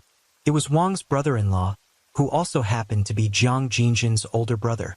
Jiang, who was present at the time, erupted in anger. Furious, Jiang Jinjin accused Chen, shouting, "You're the one having an affair with my sister-in-law, and now you're trying to blame my brother." In a moment of blind rage, Jiang physically assaulted Chen. To silence him, Jiang Jinjin covered Chen's mouth with his hand and repeatedly struck him. Wang Shuqian, seeing the violence escalate, rushed over to intervene, but this only infuriated Wang even more. Turning his anger on his wife, Wang Wenmin viciously attacked her. The chaos spiraled out of control. Chen eventually stopped breathing, and soon after, Wang Shuqian also succumbed to her injuries. Realizing they had both committed murder, Wang Wenmin and Jiang saw no way out but to cover up the crime. Together, they bought tools, dug a hole, and used cement to bury the bodies, concealing the evidence of their gruesome act. Wang Wenmin openly admitted that the entire incident, from start to finish, was orchestrated by both him and Jiang Jinjin. It wasn't a case of him committing the murders and then bringing Jiang in to help dispose of the bodies. However, what Wang Wenmin hadn't anticipated was Jiang reporting the crime to the police the very next day. Wang recalled that when the police and reporters flooded his shop, he knew the truth could no longer be hidden. In that moment, he ran to his lover, Lu Wang, and told her about the murders. He then asked if she would run away with him. Without hesitation, Lu agreed. She grabbed her ID card and some cash, and just like that, the two embarked on a life on the run. On their first night, they slept in a park. There, they cut each other's hair, with Lu chopping off her long locks. Later, as they read news reports about the case, Wang Wenmin became frustrated by what he felt was false reporting. It was then that he decided to turn himself in, claiming that the truth wasn't as the media portrayed it. This was Wang Wenmin's full account of the events. However, his version of the story was entirely at odds with Jiang Jinjin's testimony. Jiang claimed that he was only involved in disposing of the bodies, while Wang accused Jiang of being the one who actually killed Qin Guofeng. According to Wang Wenmin, after the murder, they had jointly dug a hole to bury the body. But there was a big problem with Wang Wenmin's story. The autopsy report said that Qin Guofeng was strangled, but Wang Wenmin said that Qin was beaten to death. So how could they explain the marks on his neck? This difference became something they argued about a lot during the trial. On October 18, 1967, the case went to trial at the Taipei District Court. Even though Wang Wenmin insisted that Wang Shuqian's death was an accident, the court didn't believe his story at all. It was almost certain that he would be sentenced to death. But the main argument of the trial was about whether Jiang Jinjin, the whistleblower, had actually killed Qin Guofeng. During the first trial, the Taipei District Court said that Wang Wenmin alone killed both Wang Shuqian and Qin Guofeng. They said he thought they were having an affair, and that's why he killed them. They said Jiang Jinjin was forced to help hide the bodies, so he was not guilty. But the prosecution didn't agree with this and appealed. For the next 9 years, nobody could decide if Jiang Jinjin was guilty or not. Finally, on March 16, 1976, the Supreme Court said he was guilty of murder. They had strong evidence, including things Jiang apparently said to other prisoners in jail in Taipei. "Can you believe," he said, "if killing someone only meant life in prison, that wouldn't be so bad?" He also said, "Qin Guofeng was asking too many questions, so I choked him to death." The judge also pointed out that Jiang had many chances to run away, but he didn't. He stayed until they got rid of the bodies, and then he went to his brother's house before telling the police what happened. The judge asked why Jiang didn't run away earlier if he was really innocent. These things that didn't make sense made the court decide that Jiang was involved in the murder, and they sentenced him to life in prison. Wang Wenmin always got the death sentence during the 9 years of trials. For days after the final decision, he was shot by a firing squad. But by then, people weren't interested in him anymore. They were more interested in Lu Wang, the woman who ran away with him. Everyone was wondering, why did a mother of 5 leave her family for a man who just killed his wife? It turned out that Lu Wang and Wang Wenmin had known each other since they were kids. They loved each other since they were kids and got along well together. Later, Lu Wang married Yang Ganquan, a rich guy who liked to have fun, but their marriage was really unhappy. Shortly after the wedding, Yang wasted all his family's money. Over 7 years, Lu Wang had 4 daughters and 1 son. At first, they had maids, but as their family grew, they had more and more money problems. In the end, they couldn't afford maids anymore, and Lu Wang had to handle both her business making wigs and taking care of 5 kids. Although Yang Gongquan said he was busy with his business, Lu Wang was the one who made most of the money. She was overwhelmed by all the problems and asked for a divorce after their 5th child was born. She even offered to pay Yang 50,000 new Taiwan dollars, but he refused. It was during this time that Lu Wang met Wang Wenmin again. He told her how much he admired her work and gave her support and comfort when she needed it most. Maybe this is what made Lu Wang make the big decision to run away with him. Actually, Lu Wang might not have had to go to jail. She wasn't involved in the murders, and after they gave themselves up, her husband, Yang Gongquan, publicly forgave her. He even said that if she came home, he wouldn't accuse her of a crime. But can you believe it? She chose to stay in jail instead of going home. Yang Gongquan felt embarrassed and decided to accuse Lu Wang and Wang Wenmin of destroying his family. Wow. In the end, Lu Wang preferred going to jail than going back to Yang. But here's the craziest part. While she was hiding with Wang Wenmin, she got pregnant with his child. After she got out of jail, she had the baby at the Wang family home and left the baby with them. Then she disappeared and nobody ever saw her again. After they said Lu Wang had to go to jail for 5 months, people started to feel differently about her. At first, when she was running away with Wang Wenmin, people judged her very severely. They even said she should be put in a cage with pigs or killed with stones. Can you imagine that? But after a while, some people started to feel sorry for her. Actually, some women even admired her. The men felt sorry for her because she looked very sad and pitiful. She was very pregnant and always looked down when she appeared in court. She refused to talk to the press. The women understood because they had similar problems. Many of them had lives with no freedom, having to take care of many children and living with husbands who didn't love them or take care of their responsibilities. They understood Lu Wang's story. Some people thought that although Wang Wenmin was not a good man at all, he gave Lu Wang a chance to escape her very unhappy marriage. They thought maybe she saw this as her chance to finally live truly. When he asked her to run away with him, she took the chance. Even though she knew it was risky and going to fail, she wanted to find her own happiness.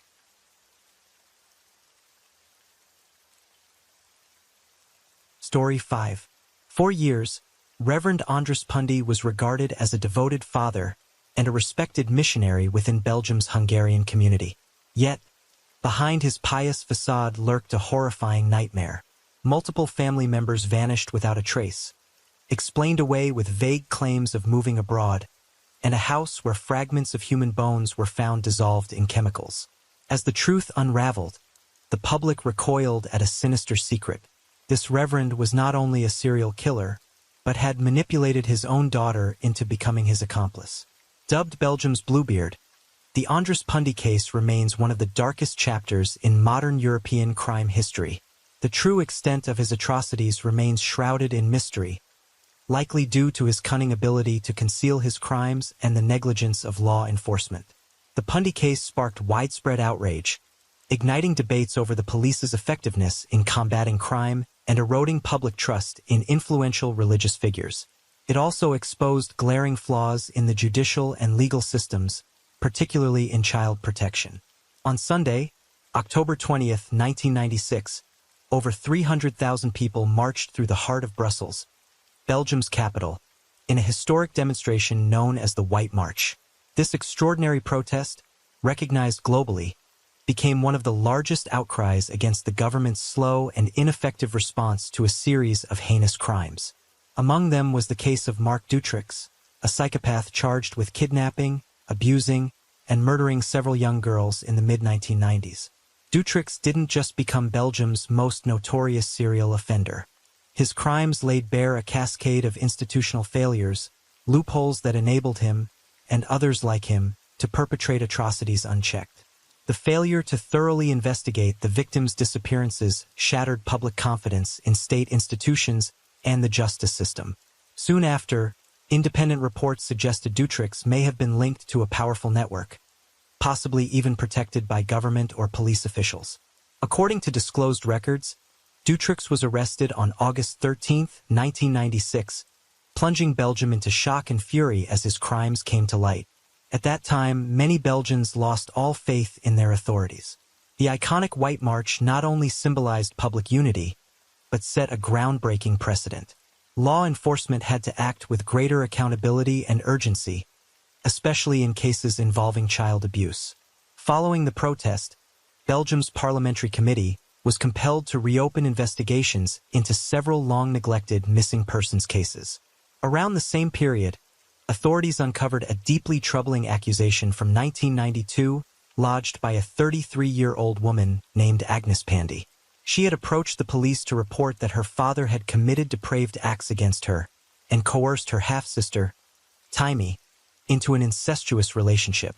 Agnes also alerted them to the mysterious disappearance of several family members, specifically her stepmother, Edith Fintor, stepsister Andrea, biological mother Ilona Soares, and two brothers, Daniel and Zoltan. It later emerged that Agnes' father was Andras Pandy, a prominent reverend in the United Protestant Church, widely respected within the local church community. Despite the gravity of Agnes' allegations, the police met them with skepticism. They noted her anxious demeanor and inconsistencies in her account. Nonetheless, Andras Pandy was summoned for questioning. He denied everything. Records show that in 1986, Andras first reported the disappearance of his second wife, Edith Fintor, and their 14-year-old daughter, Andrea, claiming he discovered Edith's infidelity, prompting her to flee to Germany with her lover and daughter. As for his first wife, Ilona Soares, Andras stated she had returned to Hungary with their sons, Daniel and Zoltan. To prove they were alive, he produced photographs he claimed Ilona had taken, along with letters and postcards purportedly sent by his ex-wife and children from Israel, the United States, and Brazil. Andras further alleged that Agnes suffered from mental instability, harbored romantic feelings for him, and was jealous of other women in his life. With his articulate demeanor and seemingly authentic evidence, he convinced the police. The next day, Agnes withdrew her complaint, and the case was promptly dismissed. One man, however, remained unconvinced. Detective Tomasi. He confided to a colleague his suspicion that Reverend Andras Pandy was linked to his family's disappearances. When his superiors learned of this, they ordered him to drop the matter and focus on active cases. This wasn't surprising. Andras was a revered figure in the religious community, while Agnes appeared psychologically unstable. Ironically, around that time, city workers renovating a canal near one of the Pandy family's properties in central Brussels discovered a handful of human bones. At the time, no one connected these remains to the relatives, and the discovery faded into obscurity.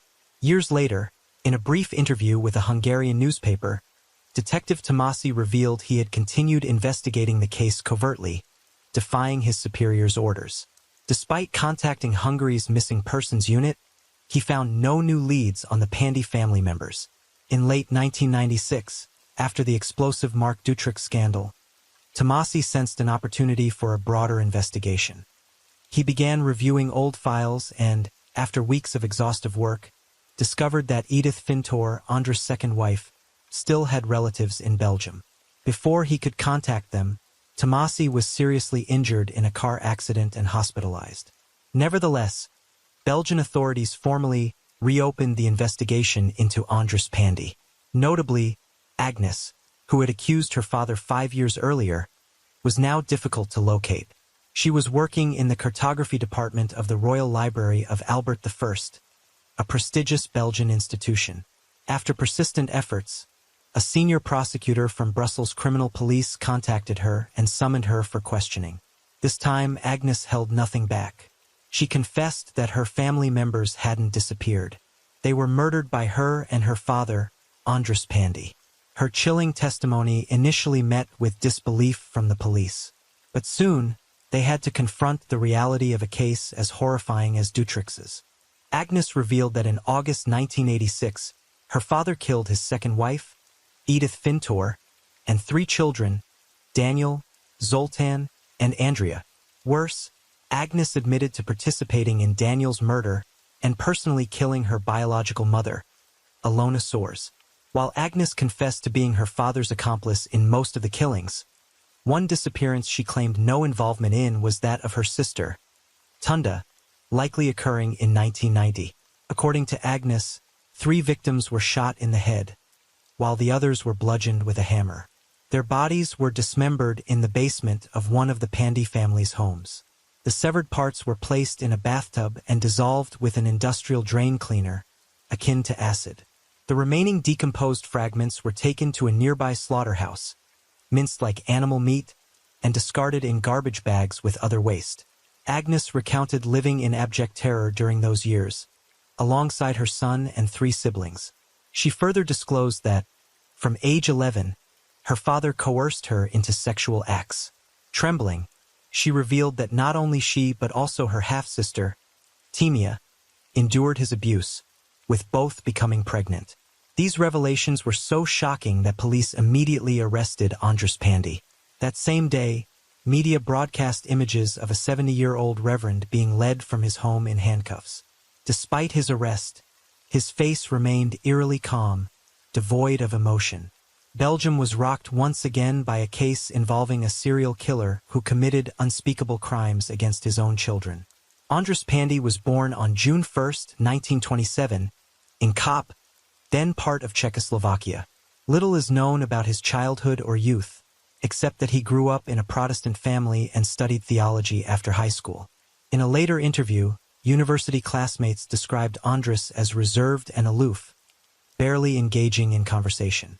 Yet, he consistently excelled academically. According to some sources, in the mid-1950s, Andras met his first wife, Ilona Soares.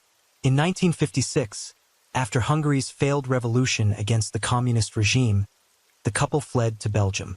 Soon after, Andras became a reverend for the Hungarian Protestant community in Brussels and a theology professor at the United Protestant Church. Though not a natural conversationalist, he possessed an extraordinary ability to persuade, profoundly influencing his congregation. This charisma secured generous donations, enabling him to acquire multiple properties in Brussels simultaneously. On January 28, 1958, Andras and Ilona welcomed their first child, Agnes. They later had 2 sons, Daniel in 1961 and Zoltan in 1966.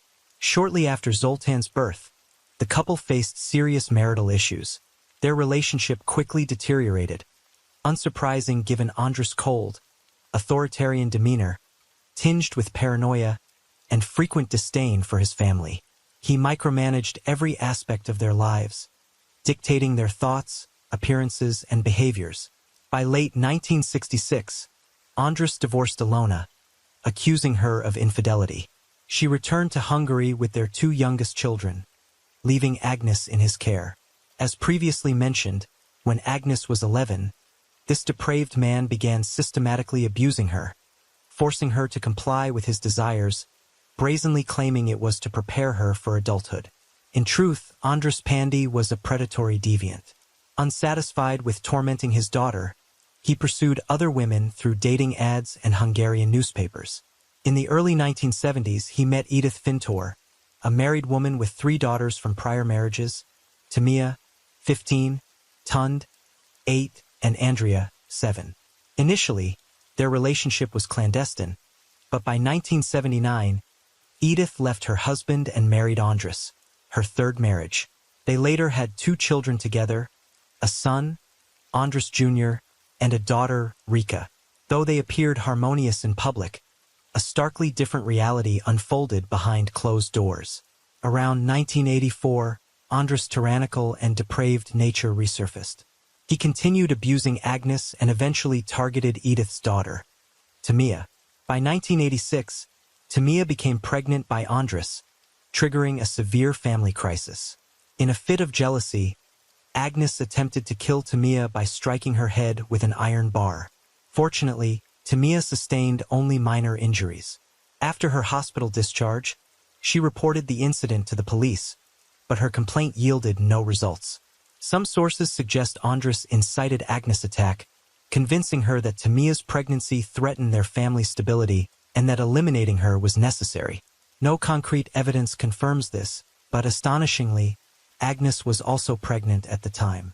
Andras sent her to live with her mother in Hungary to avoid legal repercussions. Despite the ordeal, Tamia gave birth months later. Exhausted by compliance and fearing for her life, she sought refuge with relatives in Vancouver, where she married and later relocated to Hungary. After her harrowing experience, Tamia severed all ties with her former family.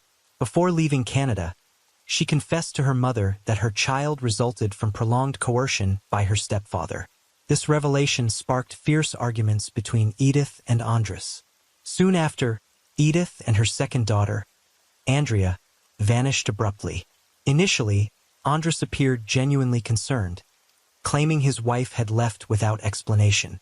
To friends and acquaintances, he recounted that Edith had run off with another man, even showing them a telegram purportedly signed by her, stating she never wanted to see him again. The truth was far darker. Andras, with Agnes' assistance, who had flown from Hungary specifically for this purpose, had murdered Edith and Andrea. Months later, in 1988, Agnes returned to Brussels with her son to live with her father again. She told relatives that her stepmother and siblings had temporarily moved to France and would later relocate to South America.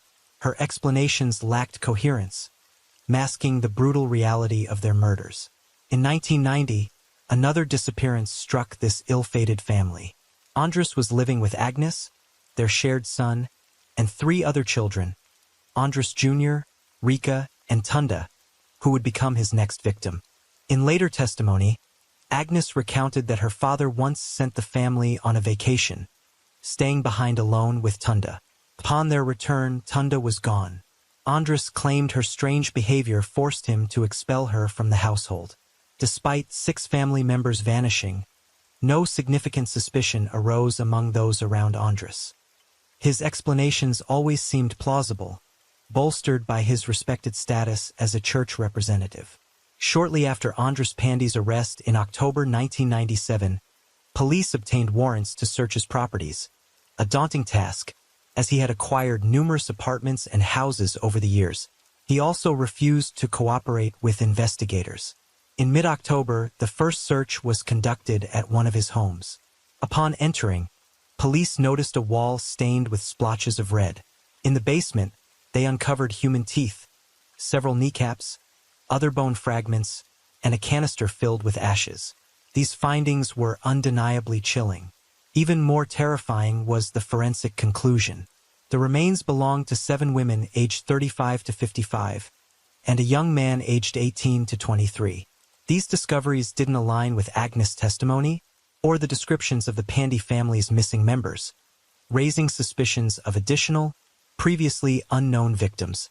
At this property, police also found weapons, including 3 rifles and 4 handguns, hidden in a secret rooftop compartment. During a search of another house, they discovered more human remains, specifically a left femur and a pelvic fragment. By late October, investigators found large chunks of flesh stored in 2 refrigerators at another of Andras' properties. Weeks later, tests confirmed these were human body parts. Following this shocking revelation, Belgian and Hungarian authorities launched a joint investigation, hypothesizing that Andras Pandy could be linked to approximately 60 disappearances over a decade. Police also uncovered that Andras had posted numerous dating ads in Hungarian newspapers, using fake names and professions. Through these ads, he lured women with promises of a European-style honeymoon. Typically, he met them in Hungary, where he frequently visited to check on a summer home by the Danube River. Authorities believe the human remains found in his properties likely belonged to some of these women. Over time, Hungarian police identified key witnesses who had contacted Andras through these ads. Just months before the case broke, 2 Hungarian women responded to one of his ads and met him in Brussels. They quickly realized his posted information was fraudulent. Nonetheless, they were forced to stay, as he threatened them. From that point, they became temporary slaves, cooking and performing household chores. After a week, Andras proposed marriage, which they rejected, demanding to return to Hungary. Surprisingly, he complied, and they safely returned home. Not everyone, however, was as fortunate. Following Andras Pandy's arrest, the case garnered immense public attention. European media dubbed him Bluebeard, alluding to Charles Perrault's folktale, where the protagonist murders his wives and hides their bodies. Around this time, another pastor from Belgium's Hungarian community, who had worked with Andras, spoke on a local TV program. He claimed Andras treated his first wife like a slave and confirmed relationships with at least 20 women who responded to his ads. Soon after, new information complicated the case, revealing Andras' readiness to employ unthinkable tactics to conceal his atrocities. Belgian police received testimonies from parents who met Andras between 1992 and 1996. They said he offered their children roles in a children's film he planned to make about his life. Through this ruse, Andras introduced the auditioning children to acquaintances, claiming they were his own. This convinced others his children were alive, when in reality he had killed them long ago. Additionally, Margaret Magyar, one of the last women Andras pursued, testified that during her visit, he introduced two young women, around 20, as his daughters Andrea and Tunda. In truth, both were already deceased. These details underscored Andras' habitual deception to obscure his family's disappearances. In early November 1997, Hungarian police announced sufficient evidence to formally charge Andras Pandy. Concurrently, Belgian authorities began questioning the Reverend's true identity, theorizing that the man in custody was his brother, and the real Andras had died in Hungary in 1956. This bizarre hypothesis was never thoroughly investigated by either nation. By mid-November, Agnes was also formally charged as an accomplice in her family's murders. Additionally, she was suspected in the 1993 disappearance of a 12-year-old girl, whose mother was romantically involved with Andras. On November 26, 1997, a Hungarian newspaper published an article revealing that Andras had previously adopted several Romanian orphans through a charity he founded, named IDNAP, Pandy spelled backward. Belgian and Hungarian authorities suspected he used this organization to raise donations for purchasing Brussels properties. The fate of these adopted children remains unknown, with fears they too were eliminated. In the following months, the investigation continued. In January 1998, DNA analysis of bone fragments from one of Pandy's homes revealed they didn't belong to any family members. By then, evidence linked Andras Pandy and Agnes to at least 14 murders. On February 18, 2002, Andras appeared in a Belgian court, charged with murdering his two wives, Ilona Soares and Edith Fintor, and 4 of his 8 children, Daniel, Zoltan, Tund, and Andrea, alongside crimes involving the abuse of minors. Notably, Andras remained silent throughout the trial, speaking only once to deny all charges, claiming his family was alive and protected by a secret organization. The trial's most shocking moment, many agreed, was a forensic video simulating the victim's dissolution using a drain cleaner. The experiment used body parts from a man who died naturally and donated his body to science. Submerged in a vat of the solution, the body disintegrated into a thick brown foam, leaving the courtroom in horrified silence. On March 6, 2002, the Belgian court sentenced Andras Pandy to life imprisonment without parole. Prosecutors sought a 29-year sentence for Agnes. However, her defense argued for leniency, citing her lifelong subjugation to her father's absolute control, enduring physical abuse and coercion into heinous acts. They proposed a 21-year sentence for her role as an accomplice in family murders and the attempted murder of Timea. Andras served his sentence at Leuven prison. In 2007, on his 80th birthday, declining health prompted his transfer to Bruges prison. 6 years later, he sought parole, inspired by Marc Dutrix's similar attempt, but his request was denied. Andras Pandy died in December 2013 of natural causes. Agnes was released in 2010 and has since lived reclusively in a convent, shunning society. Andras Pandy epitomized a narcissistic psychopath obsessed with absolute control. To his congregation, he was a charismatic religious leader. Behind closed doors, he was a despot, wielding manipulation, deceit, and violence to serve his desires. Though he never confessed, it's likely he committed these crimes to maintain total dominance. Tragically, The true number of his victims remains unknown. Belgian and Hungarian police estimate up to 60 victims. Most remains found in his homes couldn't be identified, and the fate of the Romanian orphans he adopted remains a haunting mystery.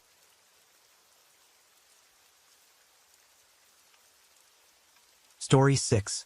On the evening of December 25, 2009, in Manhattan, New York, Shelley Danaszewski had just got done celebrating Christmas with her 2 kids. The next couple of days, Shelley prepared to celebrate New Year's Eve with her family, but things took a sad turn when she was found dead in her bathtub at Dorchester Towers apartment building on the 31st of December, 2009. The initial investigation found an accident to be the cause of Shelley's death, and the case was closed. However, a few facts about this apparent accident didn't sit well with some investigators, who decided to get to the bottom of why a young, ambitious woman was found dead in her home. A decade later, it would be discovered that Shelley didn't die by accidental death, but was murdered by someone who once claimed to love her. This is the case of Rod Coughlin, who got blinded by his greed and went to extreme lengths to access his wife's money. In 1998, 34-year-old Shelley Danaszewski was living in New York and pursuing her career in financial advising. Shelley had a kind personality that was difficult to ignore and had the ability to instantly catch people's attention with her graceful aura. Another fact about Shelley was that she was extremely ambitious, too. She had studied marketing in college and started working in New York's financial sector soon after graduation. Her hard work and commitment to her profession eventually helped her become a successful financial advisor in New York, who had many high-profile clients. Everyone who worked with her or had her as their financial advisor knew Shelley as someone who knew how to get things done quickly. While Shelley was doing extremely well professionally for a woman of her age, her personal life was a completely different story. Despite being in the second half of her 30s, Shelley still hadn't found a life partner yet. Shelley had achieved a lot in her professional life and knew it was time to focus on her personal life and start a family with someone who understood her, her ambition, and her values. Shelley was actively looking for a life partner, and fate finally found her one. In February 1998, she attended a Jewish singles party in a bar called Lou Bar Bat, located in the Hell's Kitchen neighborhood of Manhattan. It was an event organized for people of the same faith as her, so the occasion couldn't be more suitable to end her long wait and find a life partner. During the event, Shelley met a 25-year-old man named Roderick Coughlin, and it was love at first sight. In fact, it was more than that, because just a few hours after meeting Rod, Shelley called her sister Eve and told her that she was on her way to Las Vegas to get married to Rod. Although her sister convinced her at the time not to rush such an important decision in her life, that didn't end the special connection between Shelley and Rod. Shelley and Rod had an 11-year age difference, but it didn't bother either of them, and a few weeks after the singles party, the couple got engaged. Both Rod and Shelley had told their families about their partner and how amazing their bond was. 7 months after meeting each other for the first time, in September 1998, Rod Coughlin and Shelley Danaszewski got married in a happy ceremony that was attended by their friends and family. In 2000, 2 years after getting married, the couple welcomed their first child, a girl whom they named Anna. During the early years of marriage, the bond between Rod and Shelley grew stronger, and they became inseparable. Since both of them were Jewish and Shelley had been brought up in an Orthodox Jewish family, it made the couple very active in their local Jewish community. Things went well for the first few years, but after that, differences started to arise, and both Rod and Shelley realized they didn't have as many things in common as they thought when they met and married in 1998. Shelley, being a hardworking woman, kept climbing the career ladder and became senior vice president for private wealth management at UBS. As for Roderick, he was completely opposite to his wife. He had initially tried to make a career as a stockbroker, but when he couldn't succeed, he decided to live off his wife's money. Shelley wanted her husband to be successful like her and even funded a couple of his ventures. But due to Rod's lack of interest, both the businesses failed. Having a husband who couldn't become as successful as her was still acceptable to Sheila because she loved him. But things started to change when Rod developed an obsessive passion for backgammon gambling. Rod won a few games initially and decided to earn money through it. He would go on days-long trips around the country to participate in different backgammon tournaments. When home, he would spend hours playing the game to get better at it. But that wasn't the only problem. With time, Rod had also secretly started looking for women to date on different websites and social media platforms. He was so into it that he once contacted nearly 40 women on Facebook in a single day, most of which were the backgammon players he had met during different tournaments. At this point, backgammon mattered more to Rod than anything and anyone, including his wife and daughter. To make things worse for Sheila, he had also started having sudden anger outbursts, which made his wife believe that he was bipolar. Sheila's bad time wasn't ending as she got pregnant with twins and lost both of them in a premature delivery. One baby died in the womb and the other died shortly after birth. The doctors told Sheila that she wouldn't be able to conceive again, but the couple wanted another child. So in 2006, Rod and Sheila resorted to an egg donor and welcomed a baby boy named Miles to the family. Rod had slowly become so toxic that he frequently reminded Sheila that because of her, they had to use an egg donor to get their son. But he didn't stop there and later even told their son that Sheila wasn't his biological mother. In 2008, exactly 10 years after they had met and married each other, Rod and Sheila's marriage was damaged beyond repair. Things had gotten messed up to the point that Rod even asked his wife for an open marriage, which made an Orthodox Jew like Sheila disgusted, and she immediately rejected her husband's idea. But this didn't stop Rod from his streak of infidelity, and he joined JDate, a Jewish dating website under a fake name, James Early. Rod had become so toxic that he didn't even hide his affairs from his wife. By January 2009, Sheila was completely fed up with Rod, his anger issues, and his infidelity. She even told her sister Eve that she was scared this could lead to something bad for her and her children. In April 2009, Sheila decided to live separately to avoid issues with her husband from affecting her children. But Sheila didn't want the children to be separated from their father, so she leased an apartment across the hall in the same building and asked Rod to move in there. The couple tried to make the new arrangement work, but soon things got worse within a month when Rod forcefully moved his stuff back into Sheila's apartment. By mid-May 2009, Sheila knew her marriage couldn't be saved and filed for divorce. This forced Rod to move back to the apartment across the hall, and things slowly started getting back to normal for the couple. Sheila now put her full focus into work and continued with her successful career. Since she and Rod had officially separated, she also started seeing other guys. She was once again a happy woman who was thriving in her personal and professional life. Sheila's progress didn't sit well with her ex-partner, who decided to make her life the living hell it was in the later years of their marriage. He put up spy cameras in the hallway and even installed spyware on her computer to monitor all her online activities. But he didn't stop there and tried to get Sheila fired by falsely complaining to her boss that she was using drugs and was also draining their joint account, when in reality, Sheila used only $800 from the account compared to Rod, who had withdrawn $7,200 since their separation. Rod's attempt to get Sheila fired from her job failed because her boss was already aware of the situation. Infuriated by this, Rod Coughlin decided to become even more evil. Having unrestricted access to Sheila's apartment, Rod took the kids from their mother's apartment on July 8, 2009, and didn't come back at 8 p.m. when he was supposed to return the children. Sheila tried contacting him, but he didn't respond to her calls or messages. Worried about her children's safety, Sheila decided to contact the police. On the other hand, Rod hadn't taken the kids sightseeing or to a theme park, but rather took them to a Columbia Presbyterian hospital to report Sheila for sexual abuse. However, the doctors and the Administration for Child Services quickly saw through Rod's lies, and the kids were returned to Sheila around 5:30 a.m. the next morning. But this didn't stop Rod from claiming his false story was true. He filed a complaint about Sheila's made-up abuse in the NYPD's Special Victims Unit.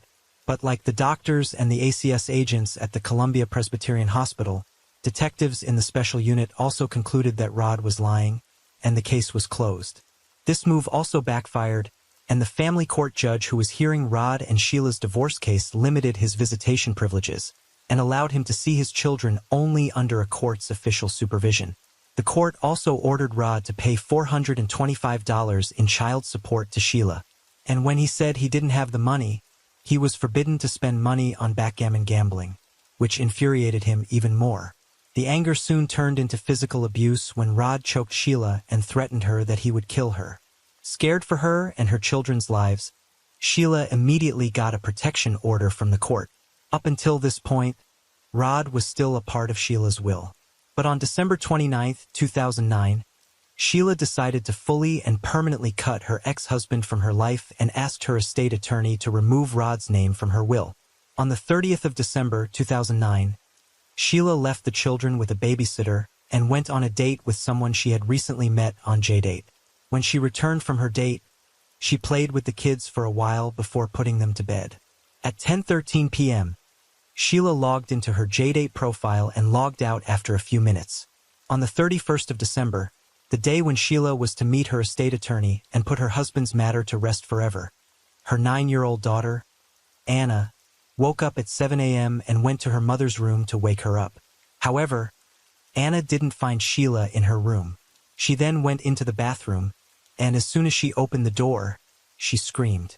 Sheila was lying face down in a pool of blood. Anna immediately called her father, Rod, who came running into their apartment. Rod removed Sheila from the tub, called 911, and performed CPR on her motionless body. When the police reached Sheila's apartment, first responders were already there and informed the officers that the deceased was in the rear bathroom of the apartment.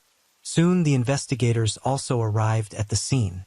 Rod told them that he believed Sheila accidentally slipped and hit her head on the bathtub while taking an early morning shower. He even showed the investigators a cabinet above the bathtub, with its hinges partially pulled off. The investigators also thought that it was nothing more than an unfortunate accidental death. Anna, who found Sheila's dead body, and Rod, who was the first adult to come into contact with her body, were asked a few more questions before the officers concluded the investigation and informed Sheila's family of her death. After returning to his office, one of the detectives, Rottermel, went over the details of the crime scene. While the evidence pointed to Sheila's death being an accident, Rottermel believed something was off because a lot of things he saw that morning didn't make sense. For example, the position of the body and the angle of the cabinet door that was pulled off didn't match the slip and fall story that Rod Kovlin had told him. Another thing that Rottermel noticed was that the victim had bruises and red scratch marks on her face, lips, and right arm, which was unusual for a person who had just gone to the bathroom for a shower. The detective then tracked Sheila's activities from the previous night, and one particular detail made him even more curious about the cause of her death. The day before her death, Sheila had received a keratin treatment and was told to not wash her hair for the next 72 hours. It raised a question. Why would Sheila decide to take a bath when she wasn't supposed to wash her hair for the next 3 days? Rod had also told the investigating officer that he had pulled Sheila's body out of the blood-stained water, but his shirt was without any stain when he was sharing details of the incident. Detective Rottermel didn't do a full forensic search of the crime scene because he wanted to wait for Sheila's autopsy to be released first. Unfortunately, that didn't happen because Sheila Danaszewski's ultra-Orthodox Jewish family was against it because of their religious beliefs. After this, Detective Rottermel couldn't do much in his investigation, and the case was officially closed. The news of Sheila's death had shocked everyone close to her. However, like Detective Rottermel, some of Sheila's family and friends were also suspicious about the cause of her death. Eve, her sister, revealed that Sheila didn't like taking baths and always preferred taking showers. One of Sheila's friends, Stephanie Goldman, also agreed with Eve's statement and had said that Sheila never even took a short bath. Even after her burial, many members of Sheila Danaszewski's family suspected that she was a victim of cold-blooded murder by her ex-husband, Rod Kovlin. The suspicion soon turned into a firm belief when Sheila's estate attorney, Lance Meyer, informed the family that Sheila was scheduled to meet him on the day of her death to remove her ex-husband from her will. The reason for an increasing number of fingers pointing at Rod Kovlin was simple. He stood to get $5.2 million in the event of her death while he was still in her will. In light of these new shocking details, Sheila's family approached the authorities and requested them to reopen the case and continue with their investigation. Detective Rottermel and Detective Francis Brennan, the two lead investigators in the case, informed the family they couldn't investigate Sheila's death further because the case was officially closed. The detectives also told the Danasuskis that the only way to reopen the case was if they allowed an autopsy of the victim's body. However, that was out of the question because of their religious beliefs. When the police refused to help them without an autopsy, the family took matters into their own hands and hired a private investigator, Michael Swain, to get to the bottom of Sheila's death and Rod Kovlin's role in it. When Michael Swain visited Sheila's apartment, he noticed that the screws of the cabinet hinges had been pulled out by design, and someone like Sheila, who had a lean build, couldn't rip off the hinges even while falling. He also noticed that there was no bath towel in the bathroom, which was quite unusual because according to Rod, Sheila had gone to the bathroom to take a bath. 2 months after Sheila's death, her family agreed for her autopsy to be carried out. On the 1st of March 2010, the authorities got the order of exhumation from the court and Sheila Danasuski's body was sent for an autopsy. When the autopsy report came back, it was found that Sheila's hyoid had been fractured, which was a common sign of strangulation. In light of the new revelations, in April 2010, Sheila's cause of death was changed from accident to homicide. However, the investigation team had to wait for 2 more months to get a search warrant for her apartment. When it came to interviewing the people who had seen or interacted with the victim during her last few hours, Melissa Shields, Sheila's friend, was the first person to be interviewed. Melissa told the investigators that she had met Sheila a few hours before her death and sensed something was wrong. Upon asking her friend about it, Sheila told her she felt her ex-husband was following her. When Sheila Danasuski's ex-husband Roderick Kovlin's turn for an interview came, he refused to cooperate with the authorities. Upon checking his emails and phone records from the 30th of December 2009, it was found that he was in contact with a woman named Deborah Olays from North Carolina. Married with 3 children, Deborah was a backgammon player Rod had met during a tournament. They both had started an extramarital affair, and Deborah had even visited Rod in New York. On the night of Sheila's murder, Rod and Deborah played backgammon until 1:03 a.m. before Rod left to do some work on his backgammon federation. At 4 a.m., Rod sent Deborah a text and told her he didn't do any work because he had fallen asleep. The apartment building's CCTV cameras showed Rod going out of the building at 4:13 a.m.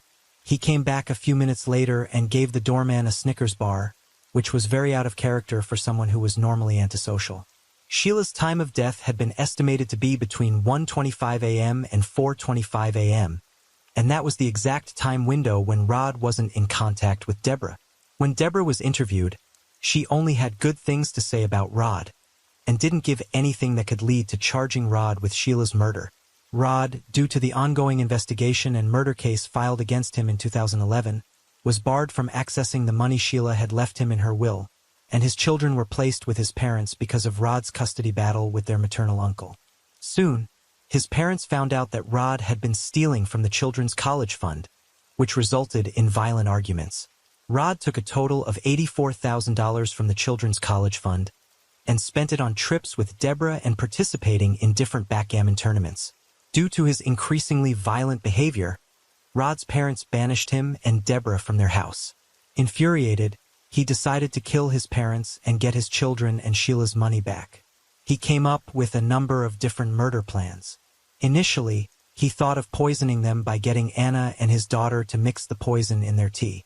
But he soon dropped this plan and decided to sneak into the house through the basement window, kill both his parents, get his children, and set the house on fire. A couple of his plans also included Deborah, whom he had shared everything with, but she refused to become part of any such plan and asked Rod to drop those ideas too. While Rod was busy trying to find a foolproof plan to get rid of his parents, the police were looking at different aspects of the case to find credible evidence against him. When Rod realized he might be close to getting arrested, he tried to frame his daughter, Anna, for Sheila's murder. He drafted a false confession in Anna's email account, in which she had said she pushed her mother in the bathroom, which resulted in her death. According to the fake email, on the night of Sheila's death, Anna had an argument with her because of her going on dates. By 2014, Deborah had also become terrified of Rod, and the pair started growing distance. Rod eventually broke up with Deborah, which turned out to be a huge mistake because Deborah soon contacted the authorities and told everything she knew about Rod and her plans over the years. The police now had enough evidence against him, So Rod Kovlin was arrested on November 1st, 2015. The arrest was made just 2 months before the end of the 6-year wait imposed on him by the court, which would give him access to Shelley's $5.2 million. Besides her statements, Deborah also provided hard drives full of data from Rod's electronic devices that indicated that Rod killed his wife to gain custody of the children. As a result, Rod Kovlin was charged with second-degree murder in 2016, and his trial began in 2019. A 12-member jury heard testimonies at the Manhattan Supreme Court in New York. The prosecutors argued that Rod always wanted to get rid of Shelley. It was just a matter of when. The prosecutors also argued that despite all the evidence against Rod Kovlin being circumstantial, he was the only person who had motive to kill Shelley Danaszewski. Patricia Swenson, one of the key witnesses in Rod's former girlfriend, told the court that during a trip in August 2009, Rod got extremely angry when talking about his ex-wife. She also said that he repeatedly said during that trip he wanted to kill Shelley. As the trial progressed, more and more damning evidence against Rod was presented in front of the court. Despite his lawyer's attempts to portray him as innocent, the conclusion of the 8-week-long trial saw the jury finding Rod Kovlin guilty of murdering his ex-wife, Sheila Danaszewski. On April 10, 2019, the court sentenced Roderick Kovlin to 25 years to life imprisonment for murdering his ex-wife. Rod Kovlin later appealed the court's decision, but the appeal was rejected. He is currently serving his time in Attica Correctional Facility in New York.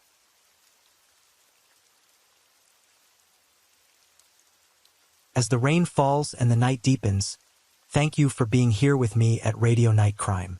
True crime stories remind us of life's mysteries and the need to stay aware, even in the stillness of the night. If you enjoyed tonight's story, don't forget to like, share, and subscribe. Let the sound of the rain lull you to sleep, and until next time, stay safe, stay curious, and let the night keep you company.